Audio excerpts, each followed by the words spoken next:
అంటే చాలా లోకంలో పడిపోయిన వ్యక్తిని. అంటే తాగడం కానీ, తిరగడం కానీ అన్ని రకాల అలవాట్లు నాకు ఉన్నాయి. అంటే గంజాయితో సహా.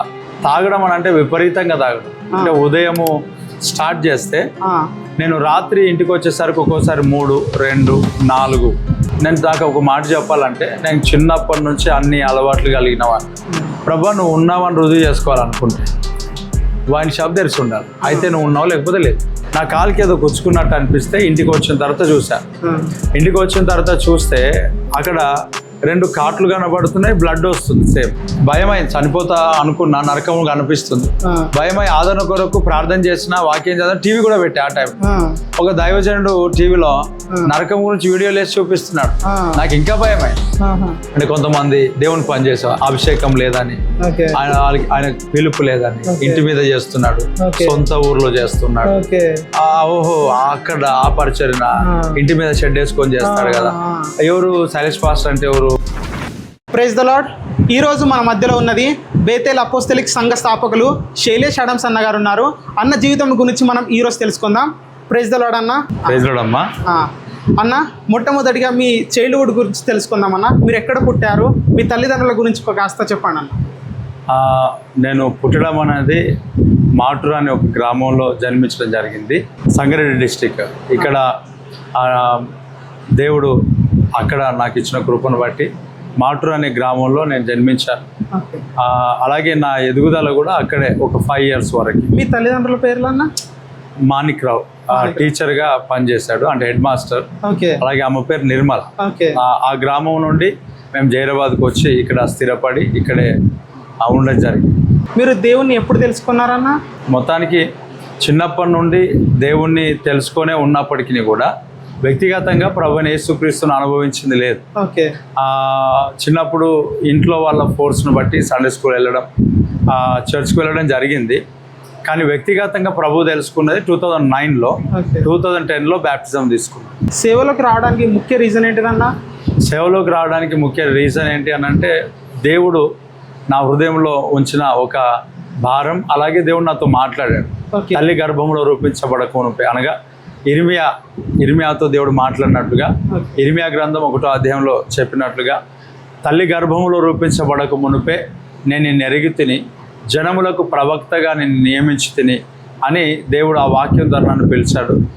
దాన్ని బట్టి నేను సేవకు రావడం జరిగింది. దేవుడు మాట్లాడడం అని అంటే వాక్యం ద్వారా మాట్లాడాడు. అలాగే సేవకుల ద్వారా మాట్లాడాడు. తర్వాత కొంతమంది సేవకుల ప్రవచనాల ద్వారా మాట్లాడాడు. ముఖ్యంగా మొట్టమొదట నాతో మాట్లాడింది వాక్యం ద్వారా. పిలుపు ఉందని చెప్పేసి వాక్యం ద్వారా తెలుసుకున్నారు. అవును. అంటే మీరు ఇట్లా దేవుని ద్వారా పట్టుబడడానికి ముఖ్యమైన ఇన్సిడెంట్ ఉంటుంది కదన్న, అదే ఇన్సిడెంట్ అన్న? మొట్టమొదట నేను రక్షణలోనికి రావడానికి గల కారణం, నేను లోకంలో చాలా లోకంలో పడిపోయిన వ్యక్తిని. అంటే తాగడం కానీ, తిరగడం కానీ అన్ని రకాల అలవాట్లు నాకు ఉన్నాయి. అంటే గంజాయితో సహా. తర్వాత నేను ఎన్ని గంటలకు స్టార్ట్ చేసేవాడిని అంటే ఉదయం లేవగానే స్టార్ట్ చేసేవాడిని. ఉదయం లేవగానే అంటే ఒక్కోసారి 10 o'clock లేసేవాడిని, ఒక్కోసారి 11 గంటలకి, 12 గంటలకి, కొన్నిసార్లు ఉదయం 5 o'clock, 4. అంటే ఎప్పుడు లేచినా. అయితే ఎలా దొరికేది ఇదంతా అంటే ఇంటి పైన ఒక మూలకి ఇసుక అనే ఉండే, ఇల్లు కన్స్ట్రక్షన్ తర్వాత చిన్న చిన్న పనులు జరుగుతాయి కదా ఇంట్లో. ఆ ఇసుకలో నైట్లో దాచిపెట్టుకోవడం. 7, 8 o'clock లేస్తే ఖచ్చితంగా ఆ ఉదయం లేవగానే దాంతో ప్రారంభించారు. కొంతకాలం, అనగా కొన్ని నెలలు అలా జరిగింది నా జీవితంలో. అయితే తాగడం అని అంటే విపరీతంగా తాగడం. అంటే ఉదయము స్టార్ట్ చేస్తే నేను రాత్రి ఇంటికి వచ్చేసరికి ఒక్కోసారి 3, 2, 4, ఒక్కోసారి 2 గంటలకు వస్తే ఉదయం లేవగానే తాగటం.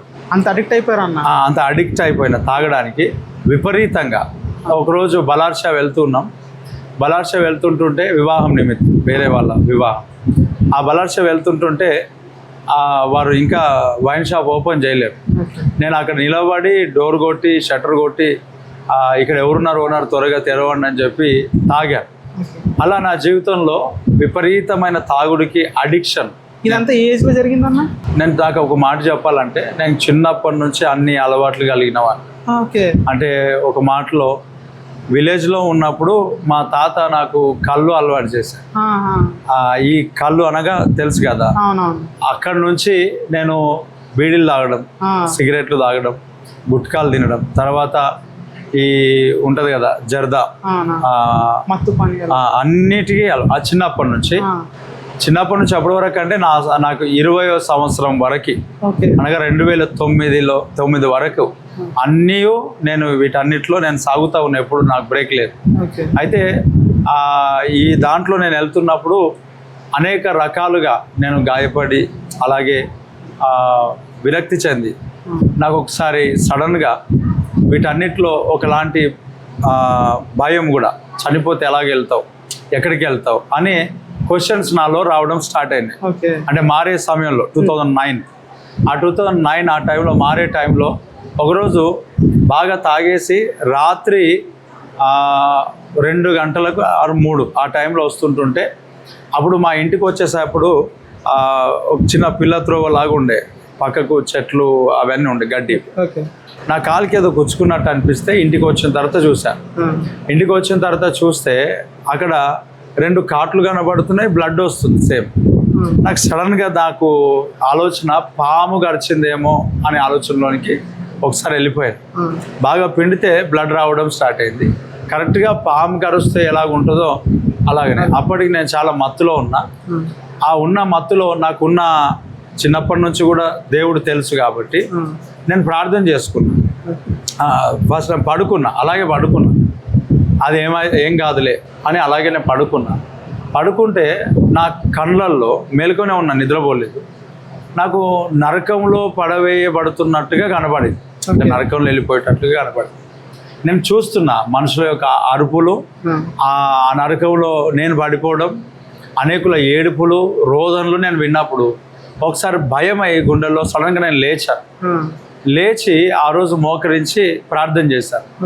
ప్రభా, నా పాపం క్షమించు, నాకు తప్పైంది, ఇంకోసారి నేను తాగను, ఇంకోసారి నేను పాపములు చేయను. అంటే ఒకటే కాదు, లోకంలో పడిపోయిన వ్యక్తిని, వీటన్నిటిలో నుంచి నేను బయటకు వస్తాను.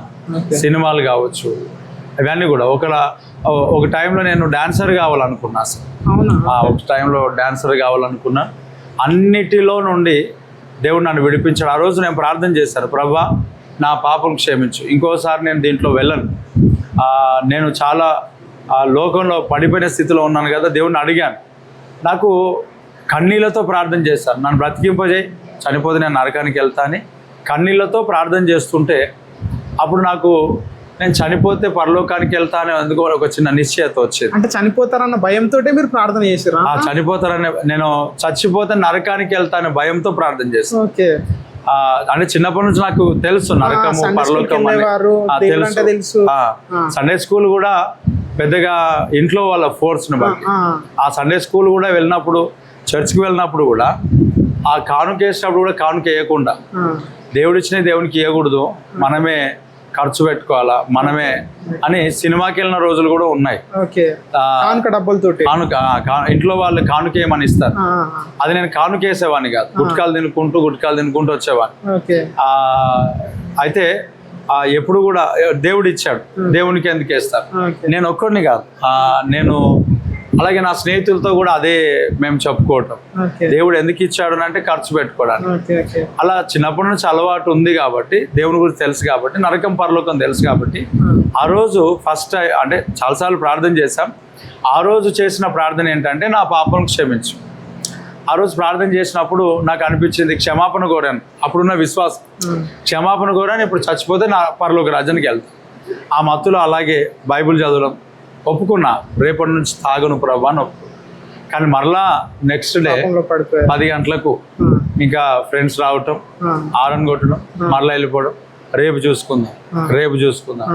అలా ఒక 1-2 months భయంతోనే తాగుతూ అలా గడుపుతున్నప్పుడు, భయంతో ఉన్నా ఇంకా అప్పుడు కూడా చచ్చిపోతే నరకానికి వెళ్తాను. డైలీ నైట్ భయం రావటం.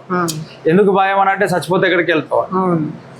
ఆ టైంలో ప్రార్థన చేసుకోవడం, వాక్యం చదవటం అలా చేస్తున్నప్పుడు ఒకరోజు నాకు సామెతలు 27వ అధ్యాయం 1వ వచనంలో, రేపటి గురించి నువ్వు ఆలోచన చేయొద్దు, ఏ దినము ఏది సంభవించినో నీకు తెలియదు అనే మాట నాకు ఆ వాక్యంలో నుంచి దేవుడు నాతో మాట్లాడు.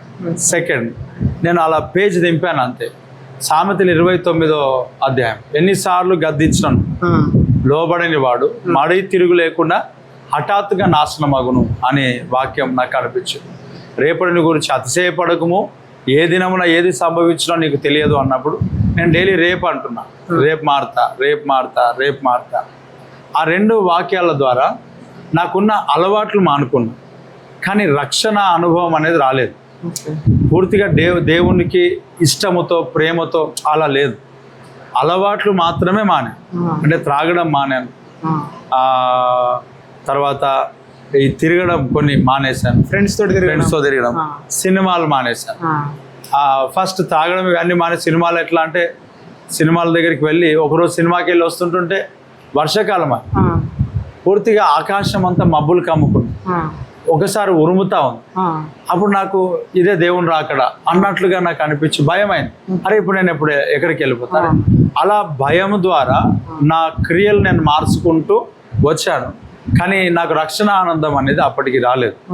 మారు మనసు అనేది అంటే ఇది మారు మనసే, కానీ దేవునితో ఉన్న రిలేషన్ అనేది డిఫరెంట్. నాకు మార్చుకున్నాను, వదులుకున్నాను, నా మార్గాన్ని కూడా మార్చుకున్నాను భయాన్ని బట్టి. మీ లోపల ఒక పోరాటం స్టార్ట్ అయింది, కాకపోతే మీరు కంప్లీట్ గా మారింది ఎప్పుడన్నా? కంప్లీట్ గా మారింది. ఇలా కొంతకాలము వెళ్తున్నప్పుడు సమాజంలో లోకంలో ఉన్న తృణీకారం వాటన్నిటిని బట్టి ఒకరోజు నేను డోర్స్ వేసుకొని ఇంట్లో ఎవరు లేరు, నా సౌండ్ బయట వినబడకూడదని, వీటన్నిటిలో ఈ పోరాటాలు ఇవన్నీ నాకేం అర్థం కాలేక నా సౌండ్ బయట వినబడకూడదని నాకు బాగా గుర్తుంది. ఒక 2 సాంగ్స్ అప్పుడు CD ప్లేయర్ ఉండే, DVD ప్లేయర్. ఆ DVD ప్లేయర్లో యేసు రక్తము అనే సాంగ్ ఒకటి ఏసన్న గారిది, రెండవది సుగుణాల సంపన్నుడా అనే పాట.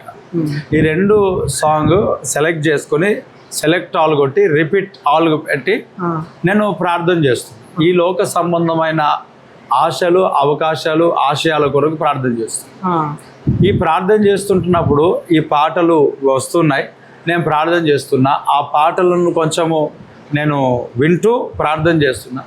సడన్గా ఏమైందో తెలియదు, నేను లోకము కొరకు, లోకాశల కొరకు నేను దేవుని సన్నిధిలో ఏడుస్తూ పోరాడుతూ అడుగుతూ ఉంటే నాకు సడన్గా నా ప్రార్థన మార్చబడి నేను అంటున్నా నాకు ఏమీ అక్కర్లేదు, నాకు ఈ లోకంలో ఏది అవసరం లేదు. అంటే నువ్వు ఉంటే నాకు అంటే ఆ ఎక్స్పీరియన్స్ ఇంకా నాకు గుర్తుంది. ఆ నా హృదయమును దేవుడు ఆ రోజు నాతో మార్చాడు. అది నా పర్సనల్, అది రక్షణ ఆనందం అని నాకు అప్పుడు తెలియదు, తర్వాత నాకు తెలుసు.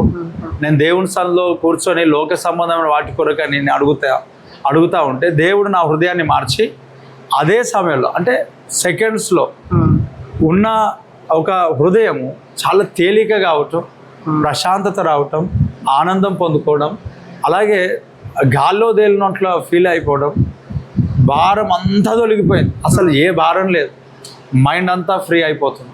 ఏడవాలన్న కొలది ఏడుస్తూనే ఉన్నా, ఏడుస్తున్న కొలది సంతోషం నా లోపలికి వస్తా. నేను అంటున్నా ఇంకా నాకు ఏది అవసరం లేదు, ఏది అక్కర్లేదు, నేను నీ సేవ చేస్తా, నేను నీ పరిచర్య చేస్తా, నాకు ఏది అక్కర్లేదు ప్రభా అని ఏడుస్తున్న సంతోషం వస్తుంది.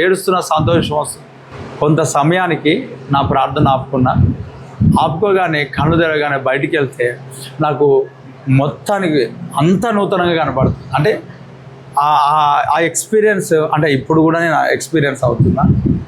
ఎందుకనంటే అది నేను మొట్టమొదటి అనుభవం కదన్నా. అవును. అయితే ఆ పరిశుద్ధాత్మ దేవుని యొక్క తాకిడని నాకు అప్పుడు తెలియదు.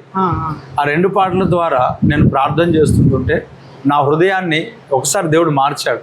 నేను ట్రాన్స్ఫార్మ్ అయినా. ఆ రోజు బయటికి వెళ్ళినప్పుడు నాకు అంత కొత్తగా కనబడతా ఉంది. నేను పూర్తిగా బయటకు వస్తే నాకు గాలిలో నడిచినట్టు అనిపిస్తావు, అసలు ఏ భారం లేదు, సమాధానంతో ఉన్నా, చాలా ప్రశాంతతతో ఉన్నా. అది రక్షణ ఆనందం అనేది నాకు అప్పుడు నాకు తెలియదు, వాక్యం అంత తెలియదు కాబట్టి. ఆ తర్వాత మా పాస్టర్ గారు అనిల్ కుమార్ అంకుల్ అని ఉన్నాడు. అప్పుడు ఆ పాస్టర్ గారి దగ్గరికి వెళ్ళి తలనొప్పి వస్తుందని ప్రార్థన చేయమన్నా. అప్పుడు ఆయన ప్రార్థన చేయడం స్టార్ట్ చేస్తే మరలా సేమ్ ఏడుస్తావు. ఎందుకు ఏడుస్తున్నావు అంటే ఇలా చెప్పా, నా పాపం, నా జీవితం, దేవుడు ఇట్లాగా నన్ను దర్శించు. అప్పుడు ఆయన అన్నాడు, నువ్వు బాప్తిసం తీసుకో. అలా బ్యాప్టిజంలోనికి అంటే ఏ సంవత్సరం బాప్తిజం 2009లో నా హృదయాన్ని దేవుడు మార్చి రక్షణానందమును నేను పొందుకున్నా. 2009 ఎండింగ్ ఆ టైంలో. 2010లో నేను బ్యాప్టిజం తీసుకున్నాను. అలా మీరు ఈ సేవకు రాకపోతుంటే అంటే అప్పుడు ఏమవుదాం అనుకోరా అన్న? నేను డాన్సర్ అవుదామని, అంటే సినిమా దాంట్లో వెళ్దామని, నా ఫొటోస్ కూడా దిగి ఇద్దామని, కొన్ని పరిచయాలను బట్టి అట్లా వెళ్దామని. Okay okay. ఇప్పుడు బాప్టిజం తీసుకున్న తర్వాత మీరు ఇట్లా యూత్ మీటింగ్స్ అంటూ కొన్ని విలేజెస్కి వెళ్ళేసి విలేజ్ పరిచయం చేసారు కదా, అది ఎప్పుడు స్టార్ట్ అయిందన్న? నేను బ్యాప్టిజం తీసుకున్న తర్వాత నాకు సడన్గా నా ఆలోచనలో ఇతరులను ప్రభు దగ్గరికి నడిపించాలనే ఆలోచన హృదయంలో అదొక ఆనందం లాగా అనిపించేది. ఇతరులకు పంచాలా అంటే నేను ఆగలేకపోయినా. ఎలా పంచాలా అని అనుకుంటున్నప్పుడు నాకు ఈ స్కిట్ వేయడం, అలా స్కిట్ వేయడానికి నేను ఆలోచన చేసి కొన్ని స్కిట్లు వేయించాను. ఆ స్కిట్లు వేయించిన తర్వాత యూత్తో నేను దగ్గరగా. అయితే ఇంకో మాట ఏమనంటే, ఈ స్కిట్లు ఎక్కడ వేయించే వాళ్ళన్నా అంటే నేను Methodist central church Alipore Zaheerabad, Methodist town church SBI colony ఇక్కడే. అయితే ఈ స్కిట్లు ఇవన్నీ అవ్వక మునిపే నేను బ్యాప్టిజం తీసుకోగానే నన్ను చూసిన నా స్నేహితులు వీడే మారాడు మాకేమని చెప్పి వాళ్ళు మారిపోయినారు. అలాగే ఇంకా కొంతమంది వీడు యాక్టింగ్ చేస్తున్నారేమని నన్ను సీక్రెట్గా గమనించిన వారు కూడా ఉండి కొంతకాలానికి వారు కూడా సైలెంట్ అయిపోయి మార్చబడ్డారు. అలా జరిగింది. స్కిట్లు వేయడము, చర్చ్ పనులలో, చర్చ్ యాక్టివిటీస్లో అన్నిట్లో పాలు పంచుకున్నాను. అంటే ఫస్ట్ నేను దేంట్లో పాలు పంచుకున్నాను అంటే, దేంట్లో ఈ చర్చ్ ఊడవటం వీటన్నిటిలో కూడా పార్టిసిపేట్ చేశారు. ఏమైందంటే అక్కడ చర్చ్లో ఆల్రెడీ ప్యూన్ ఉంటారు, అయినప్పటికీ నాకెందుకో అక్కడ ఆ పనికి సహకరించాలనిపించి నేను వెళ్ళి చేసేయడం, అవన్నీ చేయడం, ఊడవటం. అలా నాకు అక్కడ చర్చ్ చూసుకున్న అంకుల్తో మంచి పరిచయం కూడా ఇప్పటికీ దేవుని కృపను బట్టి ఉంది. దేవునికి కృప. అలా ఆ పరిచర్యలో అంటే నార్మల్గా ఇలా పరిచర్య చేస్తుంటున్నప్పుడు యూత్ మినిస్ట్రీ అనేది ఎలాగంటే ఇలాగా స్టార్ట్ అయింది. అలా యూత్ నా దగ్గరికి రావటం, నేను వారితో మాట్లాడటం. మెథడిస్ట్ చర్చ్లో MYF మెథడిస్ట్ యూత్ ఫెలోషిప్ అనేది నేను వెళ్ళటం. అక్కడ వారికి పాటలు కానీ ఆరాధన అంటే వాక్యం చెప్పడానికి కానీ ఎవరు లేకపోవటం. ఆ టైంలో నేను ఆ ప్లేస్లో నిలబడి నాకు తెలిసింది చెప్పడం. అలా నా జర్నీ స్టార్ట్. వాక్య పరిచర్య చేశాను. అంటే అప్పుడు వాక్య పరిచర్య అని అనుకోకుండానే వాళ్ళతో నేను మైక్ పెట్టి వాళ్ళు సౌండ్ చేస్తుంటుంటే కూర్చోబెట్టాలా, వాళ్ళతో మాట్లాడాలా, వారిని అటు ఇటు తిరుగుతుంటుంటే కూర్చోబెట్టాలని ఆలోచనతో వచ్చి స్టార్ట్ చేశాను. అలా మెల్లిమెల్లిగా యూత్తో వెళ్ళడం, అంటే చర్చ్లో ఒక యూత్ మెంబర్గా యూత్లో అంటే అన్ని దాంట్లో యాక్టివిటీస్ అన్నిట్లో పార్టిసిపేట్ చేస్తాను. అలా దేవుని యొక్క పరిచర్లో అడుగేయటానికి మొట్టమొదట అదే మెట్టు. ఇంకా అదే. ఎన్ని విలేజెస్ తిరిగి ఉండొచ్చు అన్న మీరు? అయితే నేను విలేజెస్ కౌంట్ చేయలేదు కాబట్టి నేను నంబర్ నాకు తెలియదు సార్. ఆ విలేజెస్ లో వెళ్ళేసి మీరు వాక్య పరిచర్య చేసి వచ్చేవారు. ఆ విలేజెస్లో వెళ్ళి వాక్య పరిచర్య చేసి ప్రార్థన చేయించుకునే వారికి ప్రార్థన చేసేవాడిని. ఆ విలేజెస్లో వెళ్ళడానికి దేవుడు కృప చూపించాడు. అయితే నేను మారాను. అనేకులను ప్రభు యొద్దకు నడిపించాలని ఆశ నా లోపల ప్రభు పుట్టించాడు. ఎందుకు దేవుడు పుట్టించాడు ఏంటి అనేది నాకు తెలియదు, కానీ హృదయంలో ఒక భారం అనేది దేవుడు ఉంచాడు. అంటే ఇప్పుడు ఒక విలేజ్కి వెళ్ళకపోతే నాకు సమాధానంగా ఉండేది కాదు, ప్రశాంతత ఉండేది కాదు.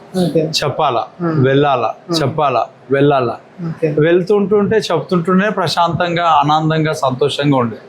అంటే ఇలా కూర్చోవాలి అనిపించలేదు. ఇప్పటివరకు ఎప్పుడు అలా కూర్చోలేదు. నాకు తెలిసింది చెప్పాలనిపించింది, చెప్పాను.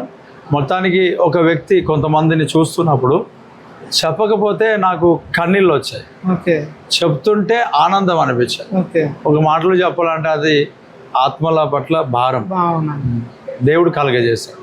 దేవుడు కలగజేయకపోతే నాకు అది రాదు. ఎందుకనంటే అన్ని రకాలుగా మనం వెళ్ళి సువార్త చేయాలంటే కుదరదు. దేవుడు భారం ఉంచితే తప్ప మనం దాన్ని కంటిన్యూ చేయలేం. అన్న ఇప్పుడు ఎన్ని సంవత్సరాలు చేసి ఉండొచ్చు అన్న? అక్కడ నుంచి ఈ పరిచయలకు రావాలని చెప్పేసి మీకు ఎట్లా అనిపించింది అన్న? అంటే మొట్టమొదట యూత్ యూత్లో ఏదైతే నేను యూత్లో ముందుకు సాగుతున్నానో ఆ టైంలో నేను సేవ చేయాలని కానీ పరిచర్యలో వెళ్ళాలని కానీ ఇవన్నీ ఆలోచనలు నాకు రాలేవు. నాకు ఆ యూత్లో వెళ్తున్నప్పుడు అదే సంఘంలో ఉండాలా, అక్కడే నాకున్న కొన్ని బాధ్యతలు నేను నెరవేర్చాలా, నేను ఒక కార్ తీసుకోవాలా, నేను అక్కడే ఉండాలి, అక్కడే వెళ్ళాలని అనుకున్నాను. నేను సేవ చేయాలని కానీ, నా జాబ్ వదులుకోవాలని కానీ, అన్ని వదులుకొని సేవల్లోనికి రావాలని కానీ నాకు ఆలోచన నాకు రాలేదు.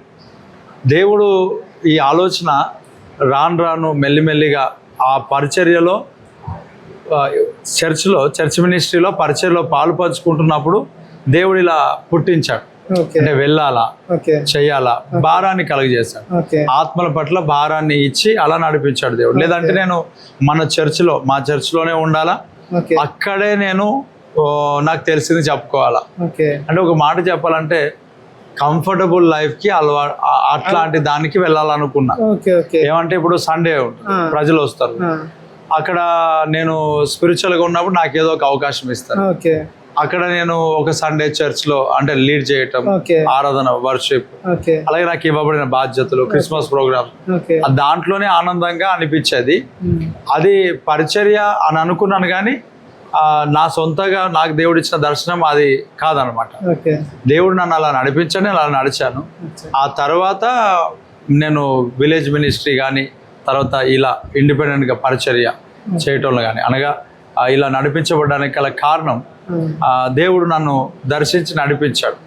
అక్కడ నేను ఇంకా ముందుకు వెళ్ళలేకపోయాను, అంటే అక్కడే ముందుకు సాగలేక తర్వాత ఇవాంజలిజంగా అంటే యూత్ మినిస్ట్రీ చేస్తూ అదే సంఘంలో యూత్ తర్వాత నేను యూత్ ప్రెసిడెంట్ చేయండి అని నేను ఎక్కడ ఎలక్షన్స్లో నిలవబడలేదు. నేను నడుస్తున్న విధానంను చూసి నాకు వాళ్ళే యూత్ ప్రెసిడెంట్ చేశారు, వారు యూత్ ప్రెసిడెంట్ చేశారు. అయినా నేను ఎక్కడ దేవుని పని ఆపలేదు, మిస్యూజ్ చేయలేదు. ఆ తర్వాత యూత్ ప్రెసిడెంట్ చేయక మునుపు నుంచే నేను నడుస్తున్న విధానం చూసి నన్ను ప్రీచింగ్కి పిలిచారు. అలా హైదరాబాద్ ఆయా ప్లేస్లో వాక్య పరిచర్యకు వెళ్ళాను. మెథడిస్ట్ చర్చెస్లో వెళ్ళాను, అలాగే ఇండిపెండెంట్ చర్చెస్లో కూడా వెళ్ళాను. అలా వెళ్తూ ఉన్న టైంలో మెల్లిగా అక్కడ నుంచి ఎందుకో నాకు తెలియదు కొన్ని పరిస్థితులను బట్టి మెల్లిమెల్లిగా చర్చికి వెళ్ళడం స్టార్ట్ అయింది. అక్కడ ఉన్న కొంత బాధ్యత కూడా నాకు లేకుండా ఇండిపెండెంట్ అనే బయట పరిచర్యకు వెళ్ళడం ఎక్కువ అయిపోయింది. అలా ఒకరోజు సంఘం స్థాపించాలన్న ఆలోచన నాకు అప్పట్లో లేదు. నేను ఓన్లీ ఇవాంజలిజం మినిస్ట్రీ స్టార్ట్ చేశాను. ఇప్పుడు అక్కడ కొన్ని నేను చేయలేకపోతున్నాను, బయటికి వెళ్ళాలి. కొన్ని అంటే చెప్పగలుగుతారా? కొన్ని అంటే ఇప్పుడు ప్రతిదానికి నేను ఏది చేయాలనుకున్నా చాలా అంటే ఇబ్బందిగా. ఇప్పుడు ఒక ఎగ్జాంపుల్ ఏమనంటే కొన్నిట్లో వెళ్ళలేము, ఇంకా పర్మిషన్స్ కానీ తర్వాత మనం చేసిన ప్రతి దానికి అది కరెక్ట్గా ఉన్నా కూడా ముందుకు వెళ్ళలేకపోవటం. అయితే ఈ క్రమంలోనే నేను స్టార్టింగ్లో 2010లోనే బైబుల్ ట్రైనింగ్కి వెళ్దాం అనుకొని వెళ్ళాను. ఈ బైబుల్ ట్రైనింగ్ కొరకని నేను అప్లికేషన్ పెట్టుకున్నాను, నన్ను పంపించండి అని చర్చ్లో అడిగినప్పుడు మేము ఈ సంవత్సరం ఎవరికి పంపించమని కొన్ని 2 అట్లా పంపించలేదు. ఆ తర్వాత సేవకుల దగ్గర ఉండమన్నారు. ఆ తర్వాత నేను ఒక విలేజ్ అడగటం జరిగింది. నాకు విలేజ్లో చేయాలని లేదు, ట్రైనింగ్ వెళ్దామని నాకున్న జాబ్ కూడా వదిలేసాను. నాకు మహేంద్రలో జాబ్ ఉండే. ఇప్పుడు ఒకవేళ అదే జాబ్లో నేను కంటిన్యూయేషన్లో ఉంటే నాకు 70 ఇప్పుడున్న నాతో పాటు చేసిన వాళ్ళు 70,000 జీతం వాళ్ళకు ఉంది, 70,000-80,000. సో నాకు కూడా అదే వచ్చేది. అది నేను రిజైన్ చేసి నేను ట్రైనింగ్ అని వెళ్ళిన. అక్కడ నన్ను వాళ్ళు పంపలేదు, బాగా ఏడ్చాను, చాలా రోధించాను. ఆ రోజు దేవుడు నన్ను పిలవలేదేమన్నంతగా బాధ వచ్చి ఏడుస్తూ కన్నీరు గారుస్తున్నప్పుడు మా పాస్టర్ గారు ఓదార్చాడు. అలా మెల్లిగా మరలా నేను ఇక్కడికి రావటం. పాస్టర్ గారి పేరు Anil Kumar, pastor Anil Kumar, GD Anil Kumar, reverend GD Anil Kumar గారు. ఆయన తర్వాత పాస్టర్ గారు ఇద్దరు కూడా ఇక్కడ ట్రైనింగ్ పంపించలేనంత మాత్రాన దేవుడు పిలవలేదని అనుకోవద్దు, ఇలాంటి మాటలు నాకు చెప్పారు. అలా ఇంటికి వచ్చేసిన తర్వాత నాకున్న దేవుడు నాకు ఇచ్చిన దర్శనం లేక దేవుడు నాకు ఇచ్చిన పిలుపు కాలింగ్, అలాగే ఏదైతే వర్క్ ఉందో ఆ దాంట్లో శక్తి లోపం లేకుండా చేస్తూ వెళ్ళటం, ఆ తర్వాత మెల్లిమెల్లిగా పరిచర్యకు ఎక్కువగా మనం వెళ్ళటం, ఆ తర్వాత ఒక ఇవాంజలికల్ ఫెలోషిప్ స్టార్ట్ చేయాలని అనుకొని మనము ఆ ఇంటి దగ్గరనే సాటర్డే స్టార్ట్ చేయడం జరిగింది. ఎందుకు సాటర్డే చేయడం అని అంటే ఎవరి సంఘాలకు వారు వెళ్ళని ఇక్కడ సాటర్డే సిద్ధపాటు కూడికని ప్రారంభించి నేను సువార్థీకరణ చేయాలనే ఉద్దేశంతో నేను అదే ఆశతో నేను వెళ్ళాను. సువార్థీకరణ కొరకు సంఘం స్థాపించాలన్న ఆలోచన కానీ ఇలాంటివి నాకు లేవు. తర్వాత నేను బిల్లీ గ్రామ్ గారి బయోగ్రఫీ కూడా చదివాను. ఆయన కూడా సువార్థికుడే కాబట్టి నాకు కూడా ఎవాంజలిజం పైన ఆశ ఎక్కువ ఉండేది. అలా నేను దేవుని పరిచర్యలో సువార్థీకరణ పనిలో మెల్లిమెల్లిగా నాకు అక్కడ కొన్ని అవకాశాలు దొరకకపోవటం చేత నేను ఇలా వెళ్ళడం జరిగింది. ఎప్పుడు అంటే మీరు ఎప్పుడు స్టార్ట్ చేశారన్న బేతెల్ అపోస్తలిక్ మినిస్ట్రీస్ అని చెప్పేసి? ఈ బేతెల్ అపోస్తలిక్ మిషన్ అనేది మొట్టమొదట 2013లో సిద్ధపాటు కూడిక అనేది పేరు లేకుండా స్టార్ట్ చేశాం. నేమ్ ఏం చెప్పట్లేదు, సిద్ధపాటు కూడిక అంతే. అప్పటికి ఆ కూడిక స్టార్ట్ చేసి మెథడిస్ట్ చర్చ్కే మనం వెళ్ళే చర్చ్కే వెళ్ళాము. అయితే ఆ సిద్ధపాటు కూడిక స్టార్ట్ చేసి రన్ చేస్తూ దేవుని సన్నిధిలో అలా ఎదుగుతూ ఉన్నప్పుడు కొంతమంది యవనస్తులు రావటం, వారికి బ్యాప్టిజమ్స్ ఇవ్వటం. ఆ తర్వాత నేను ఒకరోజు ఆదికాండం చదువుతున్నప్పుడు యాకోబు యొక్క సంఘటన, బేతేల్ సంఘటనకు వచ్చాను. అక్కడికి వచ్చిన తర్వాత నేను అక్కడికి ఆగిపోయినా. మరలా అధ్యాయాన్ని నేను చదివాను. మరలా చదవటం, దేవతలు ఎక్కుచూ దిగటం, ఇది బేతేల్ దేవుని మందిరం కానీ వేరొకటి కాదు అనటం. అలా నేను మరలా చదివి కళ్ళలోంచి నీళ్ళు గారిపోవటం, బాగా పరిశీలన చేయటం, మరలా రాత్రి లేచి అదే అధ్యాయాన్ని మరలా చదవటం, ఎటు వెళ్ళినా దాని కొరకే ఆలోచన చేయటం. అప్పుడు ఎందుకు ఇంతగా ఇలా అనిపిస్తుంది, ఆ చదివినప్పుడల్లా నాకు ఆనందంతో నింపబడుతుంది, పరలోకపు యొక్క ఆనందం, సంతోషంతో నింపబడుతుంది. ఆ టైంలో నాకు అదే సమయంలో అనిపించింది, నడిపింపబడ్డా, అలాగే ప్రేరేపింపబడ్డా. బేతేల్ అనే పేరు ఈ యొక్క ఫెలోషిప్కు పెట్టాలనేది నడిపింపులో అలా దేవుడు నడిపించాడు. ఇదంతా తర్వాత సేవకులకు కొంతమందిని అడిగా, నాకు ఇలా జరుగుతుంది అంటే వాళ్ళు ప్రార్థన చేసి నువ్వు చేస్తున్న పరిచర్యకి పేరు పెట్టమని దేవుడు అంటున్నాడు. దేవుడు నాతో ప్రేరేపణ ద్వారా మాట్లాడాడు, అలాగా నాకు కనబడింది, అలాగా నాకు అనిపించింది. తర్వాత ఒక స్పెషల్ ఎక్స్పీరియన్స్ ఆ అధ్యాయంలో నేను అనుభవించి ఇప్పటికి కూడా అది చదువుతున్నప్పుడు అదే ఎక్స్పీరియన్స్ లో వెళ్తా, అదే ముందుకు సాగుతా. అలా బేతేల్ అనేది స్టార్ట్ చేశాను. బేతేల్ ఎవాంజలికల్ ఫెలోషిప్ అంటే నేను ఎవాంజలిజం చేద్దాం అనుకున్నాను, సంఘంలోనికి రావాలని అనుకోలేదు. అలా బేతేల్ అని అంటే దేవుని మందిరమే కానీ వేరొకటి కాదు, సువార్థీకరణ, సహవాసం అని స్టార్ట్ చేస్తే అలా పరిచర్యలో ముందుకు సాగిన తర్వాత ఆ ఎవాంజలిజమే స్టార్ట్ చేశాను. ఆ సంఘముగా ఎందుకు వెళ్ళాల్సి వచ్చింది అని అంటే కొంతమంది మన దగ్గరికి రావటం, నేను బ్యాప్టిజం చేయటం, మీరు ఎక్కడైనా సంఘానికి వెళ్ళమని చెప్పడం, వాళ్ళు వేరే సంఘానికి వెళ్ళి మరలా మన సంఘానికి రావటం, అనగా మన ఫెలోషిప్కి రావటం. ఈ ఫెలోషిప్కి వచ్చిన తర్వాత వాళ్ళు క్రిస్మస్ ప్రోగ్రామ్స్లో వాళ్ళు వాళ్ళకున్న ఆలోచనలు నాకు చెప్పడం. ఒక మాట ఏమంటే మనం డాన్సులు చేద్దాం. మొదట్లో నేను కూడా డాన్స్ చేశాను, కానీ దేవుడు నన్ను దర్శించాడు, మాట్లాడాడు, విడిచిపెట్టి డాన్సులు చేద్దాం, అది చేద్దాం, ఇది. తర్వాత ఇంకొక ఆయన వచ్చి విజిల్ వేయడం, ఆరాధనలు, కేకలు వేయటం. అంటే వీళ్ళు ఎందుకు, మనం చెప్పేది ఒకటే ఉంటుంది, వీరు నేర్చుకున్నది ఇంకొకటి ఉంటుంది. మనం చెప్పిన దాంట్లో వీరు ఉండట్లేరు అనే ఒక ఆలోచన నాకు స్టార్ట్ అయ్యి నేను ప్రార్థన చేసి వారికి అడిగా, మీరు ఇవన్నీ ఎక్కడ నేర్చుకుంటారు, ఎందుకు మీకు ఇలాంటి ఆలోచనలు వస్తుంది? అప్పుడు తప్పేముంది అంటే వాళ్ళు వెళ్తున్న మందిరాలు, చర్చెస్లో వారికి అది నేర్పించారు. దేవుడు ఈల వేసి పిలిచాడు అని, ఇలాంటి అన్ని మనం ఈల వేయాలా అంటే కొన్ని డిఫరెంట్ నాట్యం చేశారు మేము కూడా, అవి అన్నీ వాళ్ళు చెప్పడం. నాకు అప్పుడు అనిపించింది ఏమనంటే నేను చేస్తున్న ప్రతిదీ వీళ్ళ లోపల నిలిచి ఉండట్లేదు ప్రభా అని బాధపడి నేను వీళ్ళతో వాళ్ళు నన్ను నడిపించడానికి ఎందుకు ప్రయత్నం చేస్తున్నారు, ఇవన్నీ బాధతో ఉంటూ ఆలోచన చేస్తూ ఉంటున్న ఆ సమయంలో అలా ఒక సంఘముగా ఏర్పడడానికి దేవుని నడిపింపులో కృపలో సంఘ స్థాపన విషయంలో దేవుడు నడిపించాడు 2015లో. అయితే first Bethel evangelical fellowship, Bethel అనేది దేవుడు నాకు ఇచ్చిన దర్శనం, దేవుడు నాకు ప్రేరేపించిన నేమ్. అయితే బేతేల్ ఇవాంజలికల్ అని పెట్టాం. తర్వాత నాకు మినిస్ట్రీ అనే దానికంటే మిషన్ అనే పేరు నాకు చాలా ఎక్కువ ఇష్టం. నేను దాని గురించి అపోస్తుల కార్యంలో నేను చదివాను, దేవుడు అప్పగించిన పని కదా అది. పని అనేది మినిస్ట్రీ అన్నా మిషన్ అన్నా సేమ్, కానీ నాకు మిషనరీ పరిచర్య చేయాలని ఇష్టం. ఎందుకంటే మన ప్రాంతంలో గార్డెన్ దొర గురించి నేను విన్నా, నాకు తెలుసు, మా డాడీ వాళ్ళు చెప్పారు. సో నేను అలాగే చేయాలనే ఆలోచన, అంటే నాకు మనం చిన్న పరిచర్యలో ఉన్న ఆలోచనలు మాత్రం ఉన్నతంగా అనిపించినాయి. అసలు మిషన్ అని పేరు పెట్టడానికి కారణం మిషనరీ పరిచర్య చేయడానికి బేతెల్ మిషన్ అని నేమ్ పెట్టుకోవడం.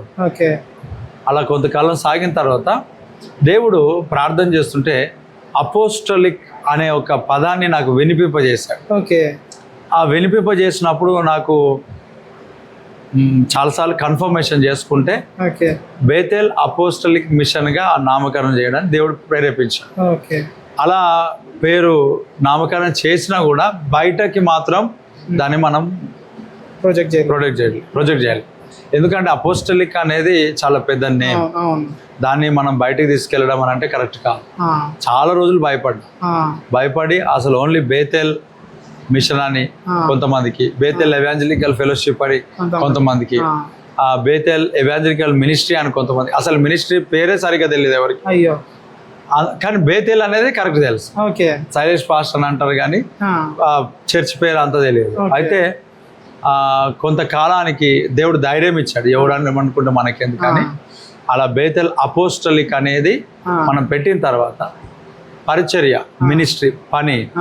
ఆ తర్వాత దేవుడు దాన్ని కూడా మాట్లాడాడు. పని ఎందుకు మాట్లాడాడు అంటే, ప్రార్థన చేస్తున్నా, అసలు నీకు అప్పగించిన పని ఏమిటి అని అంటే ఒక క్వశ్చన్ ప్రార్థనలోనే స్టార్ట్ అయిన తర్వాత దేవుని సన్నిధిలో ఆన్సర్స్ దేవుని సన్నిధిలో నేను వినటం ఇలా జరిగింది. ఇప్పుడు బేతేల్ అంటే దేవుని మందిరం, అపోస్తలులు అని అంటే పంపబడిన వారు, మిషన్ అంటే పని. అయితే దీనికి దేవుడు అర్థం చెప్పాడు ఏమని, దేవుని మందిరాలుగా సిద్ధపరచడానికి పంపబడిన వారి యొక్క పని. అంటే నాకు దేవుడు ఎందుకు పంపించాడంటే అనేకులను దేవుని ఆలయాలుగా మార్చాలి. ఈ గోడలు కట్టడం కాదు, అనేకులను. సో నేను మందిరం కట్టలేదు, కానీ నేను బ్యాప్టిజానికి కౌంట్ చేయలేదు, ఎందుకంటే నాకు బ్యాప్టిజం కౌంటింగ్ అవసరం లేదు. కానీ నేను ఇచ్చే బ్యాప్టిజమ్స్ చాలా ఉన్నాయి, చాలా అంటే చాలా. మొన్నటి వరకు కూడా మంత్లీ 2 బ్యాప్టిజమ్స్ నేను ఇవ్వడం జరిగింది. మంత్లీ 2 బ్యాప్టిజం తీసుకున్నారు, స్థిరంగా కొంతమంది నడుస్తూ ఉన్నారు, దూర ప్రాంతంలో ఉన్నవారు ఆయా సంఘాలకు వెళ్తున్నారు. నేను బ్యాప్టిజం ఇచ్చిన వాళ్ళు 70% దేవుణ్ణిలో మంచిగా గట్టిగా నమ్మకంగా ఉన్నారు.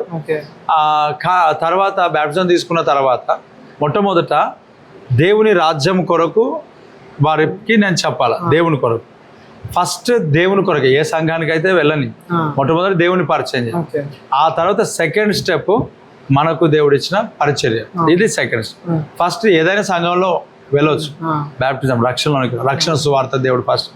ఆ తర్వాత సంఘం కొరకు. నేను చాలా మందికి అలా బ్యాప్టిజం విషయంలో ప్రేరేపించినంతగా సంఘం మన దగ్గరికి రావాలని ప్రేరేపించలేదు. అది దాని విషయంలో కూడా దేవుని సన్నిధిలో గద్దింపబడిన తర్వాత దాన్ని ఫోకస్ చేయడం స్టార్ట్ చేశాను. అయితే బ్యాప్టిజమ్స్ ఇచ్చాను. ఇచ్చిన తర్వాత చాలా మందికి ఇచ్చా, ఒకరిద్దరు కాదు. అంటే కౌంటింగ్ నేను చేయలేదు, కానీ చాలా మంది ఎక్కడికి వెళ్ళినా ఇక 2-3 months అయింది అంతే. Every month 2 baptism. చాలా అంటే ఒక్కోసారి 4, ఒక్కోసారి 5, ఒక్కోసారి 8. అది ఎలా దేవుడు చేశాడేదో నాకు తెలియదు, కానీ బ్యాప్టిజమ్స్ మాత్రం ఎక్కువ ఇచ్చాం. మరలా వాళ్ళు నమ్మకంగా కూడా ఉన్నారు, వేరే వేరే సంఘాలు. అలా బ్యాప్టిజమ్స్ ఇచ్చిన తర్వాత సంఘానికి వాళ్ళు వస్తున్నప్పుడు కొంతమందిని వారిని డిస్టర్బ్ చేయటం. అంటే కొంతమంది దేవుని పని చేసా, అభిషేకం లేదని, ఆయన పిలుపు లేదని, ఇంటి మీద చేస్తున్నాడు, సొంత ఊర్లో చేస్తున్నాడు, ఓహో అక్కడ ఆ పరిచర్య ఇంటి మీద షెడ్ వేసుకొని చేస్తాడు కదా. ఎవరు సైలేష్ పాస్టర్ అంటే ఎవరు, మాణిక్రావు సార్ టీచర్ కొడుక అబ్బాయ ఎక్స్ట్రా ఎక్కడ ఉంటుంది ఇలాంటి అన్ని చేసి కొంతమంది అలా ఆగిపోయిన కూడా ఉన్నారు. నాకు అనిపించింది దేవుడు ఆకర్షిస్తే తప్ప ఎవరు ఆకర్షించబడరు. కాబట్టి నేను ఎవరితో నేను విభేదాలు పెట్టుకోలేదు. నేను దేవుడిని అడిగాను. ఉన్నవాళ్ళు ఉన్నారు, వాళ్ళకు నేను స్పెషల్ ట్రీట్మెంట్ ఏం చేయలేదు. వెళ్ళే వాళ్ళు వెళ్ళారు, వాళ్ళకు కూడా ట్రీట్మెంట్ ఏం చేయలేదు. ఉన్న వాళ్ళు కూడా చాలా నెగిటివ్ విన్నా కూడా ఉన్నారు, వెళ్ళిన వాళ్ళు కూడా ఉన్నారు. ఒక మాటలో చెప్పాలంటే స్థిరంగా ఉన్న వాళ్ళు వాళ్ళకంటే ఎక్కువ నెగిటివ్ ఉన్నా స్థిరంగా ఉన్నారు. వెళ్ళే వాళ్ళు కొంచెం విన్నా వెళ్ళిపోయారు. అక్కడ నెగిటివ్ వినడానికి ఏం లేదు, ఒకటే పిలుపు లేదు, అభిషేకం లేదు, ఇంటి మీద చేస్తాడు, సొంత ఇంట్ల దగ్గర చేయొద్దు, అబ్రహాం వాళ్ళ వేరే ప్రాంతానికి వెళ్ళాలా, ఇవన్నీ మనల్ని గురించి ఆయన కొంత తక్కువగా మాట్లాడటం, కొంతమంది అట్లా ఆగిపోవటం. నాకు అనిపించింది ఉన్న వాళ్ళను నేనేం స్పెషల్గా ఉంచలేదు. పోయిన వారు కాబట్టి ఉన్నా దేవుడే నిలబెట్టాడు, తీసుకెళ్ళినా దేవుడే తీసుకెళ్ళాడు, ఏది చేసినా నీ చిత్తం అని. కానీ నాకు దేవుడు అప్పగించిన వారిని ఖచ్చితంగా నా దగ్గర ఉన్నంత కాలం నేను కరెక్ట్గానే వారికి పోషించాను వాక్య ప్రకారంగా. తర్వాత వాళ్ళు ఆగిపోవడం అవన్నీ ఇంకా మనకు సంబంధం లేదు. ఈ సేవ స్టార్ట్ చేసినప్పుడు అన్న, మొట్టమొదటిగా ఈ పరిచయం స్టార్ట్ చేసినప్పుడు మీరు ఎదుర్కొన్న కష్టాలు ఏంటి అన్న, మీరు ఫేస్ చేసిన స్ట్రగుల్స్? అయితే ఈ పరిచర్య మొట్టమొదటి స్టార్ట్ చేసినప్పుడు మేము రాత్రింబగళ్ళు తేడా లేకుండా పరిచయం చేస్తాం. రాత్రి అనేది కానీ పగలు. మొట్టమొదట అన్యజనులతో వచ్చే ఆటంకముల కంటే సొంత వారితో వచ్చే ఆటంకములు అనగా దేవుని పనిచేస్తూ ఉన్న వారితో. మేము వెళ్తున్నప్పుడు కొందరు బ్యాగులు వేసుకొని వెళ్తున్నారు, ఎక్కడ వెళ్తున్నారు, మీరు పెద్ద సేవకులు అనుకుంటున్నారా అంటే ఎంకరేజ్ చేయలేరు. మమ్మల్ని దూషించిన వారు చాలా మంది ఫోన్ చేసి డైరెక్ట్ గా అన్నారు. తర్వాత అనవసరంగా నాతో పాటు ఉన్న వాళ్ళను వారు కరెక్ట్ గా లేరు, వీరు కరెక్ట్ లేరు అని నాకు చెప్పడం. ఆ తర్వాత కొన్ని ప్లేసెస్లలో వెళ్ళినప్పుడు నాతో పాటు కొందరు వచ్చినప్పుడు మేము వేరే జాబ్ చేసుకుంటూ, ఒకటి మహేంద్రలో జాబ్ మానేసి వేరే జాబ్ చేసుకుందామని, వేరే జాబ్ అంటే పరిచర్యకు అనుకూలంగా ఉన్న జాబ్స్ కొన్ని నేను చేశాను. జాబ్ నుంచి రాగానే మళ్ళీ పరిచర్యకి వెళ్ళటం, అలా పరిచర్య అయిపోయిన తర్వాత అక్కడ ఫుడ్ ఉంటుందని అనుకోవటం, తర్వాత ఫుడ్ ఉండకపోవటం, తర్వాత మాకు ఎవరు ఆఫరింగ్ ఇవ్వకపోవటం, మేమే కలెక్షన్ చేసుకొని మేము గ్రామాలకు వెళ్ళటం, దాన్ని బట్టి ఈ ఆకలి అనే సమస్య, తర్వాత ఇతరులతో ఇబ్బందులు అనే సమస్య, వీటిని ఎక్కువగా ఎదుర్కోవడం జరిగింది. అంటే బయట అంటే మనం చేస్తున్న పరిచర్యను యాక్సెప్ట్ చేయలేదు, దూషించారు. అంటే అందరు కాదు, యాక్సెప్ట్ చేయకపోతే మనం గ్రామాలకు వెళ్ళలేం కదా. ఇంకో కోణంలో మనల్ని తప్పుగా ప్రచారం చేసి వాళ్ళు బ్యాగులు వేసుకొని వెళ్తున్నారు, ఎందుకు వెళ్తున్నారు, వాళ్ళకి ఏం దర్శనం ఉంది అసలు దేవుడు, ఇలాంటివి కూడా అని డైరెక్ట్గా కాల్ చేసి మనల్ని తిట్టి ఆపేయమని చెప్పిన వారు కూడా ఉన్నారు. అలాంటి పని కూడా జరిగింది.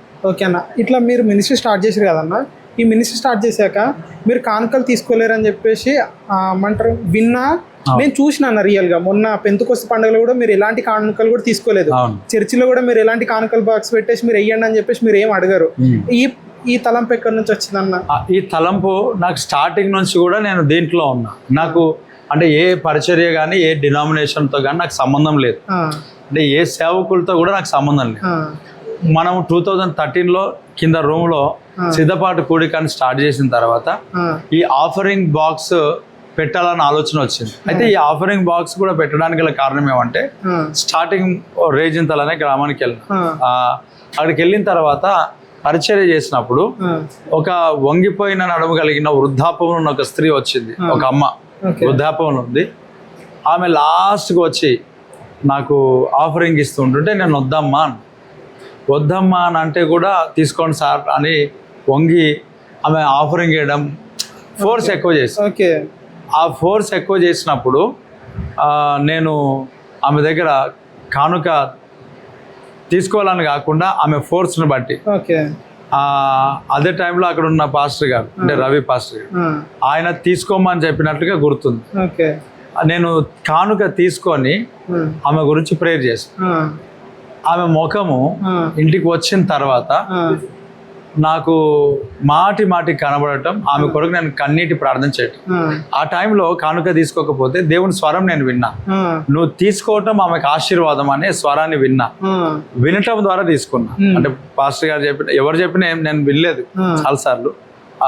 దేవుని స్వరాన్ని నేను విన్నా. నువ్వు తీసుకోవడం ద్వారా ఆమెకు ఆశీర్వాదం.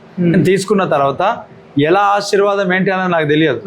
కానీ ఇంటికి వచ్చిన తర్వాత ఆమె ముఖము నాకు కనబడటం, ఆమె గురించి నేను ప్రేయర్ చేయటం, అలా కన్నీళ్లతో ప్రేయర్ చేసిన తర్వాత నాకు అర్థమైంది, ఓహో ఆశీర్వాదం ఇలాగ వస్తుంది. అంటే కానుక తీసుకోవడం, సేవకులు వారి కొరకు ప్రార్థన చేయడం ద్వారా దేవుడు దీవిస్తాడు అనేది ఆలోచన వచ్చి అప్పటి నుండి ఎప్పుడైనా ఎక్కడైనా వెళ్తే కానుకిస్తే నేను తృణీకరించలేదు. కొన్ని కుటుంబాలకు హౌస్ విజిటింగ్ చేస్తాం. ఈ హౌస్ విజిటింగ్స్ వెళ్ళినప్పుడు కొన్ని సందర్భాల్లో నేను కానుక తీసుకున్నాను. ప్రభువు నన్ను గద్దించాడు.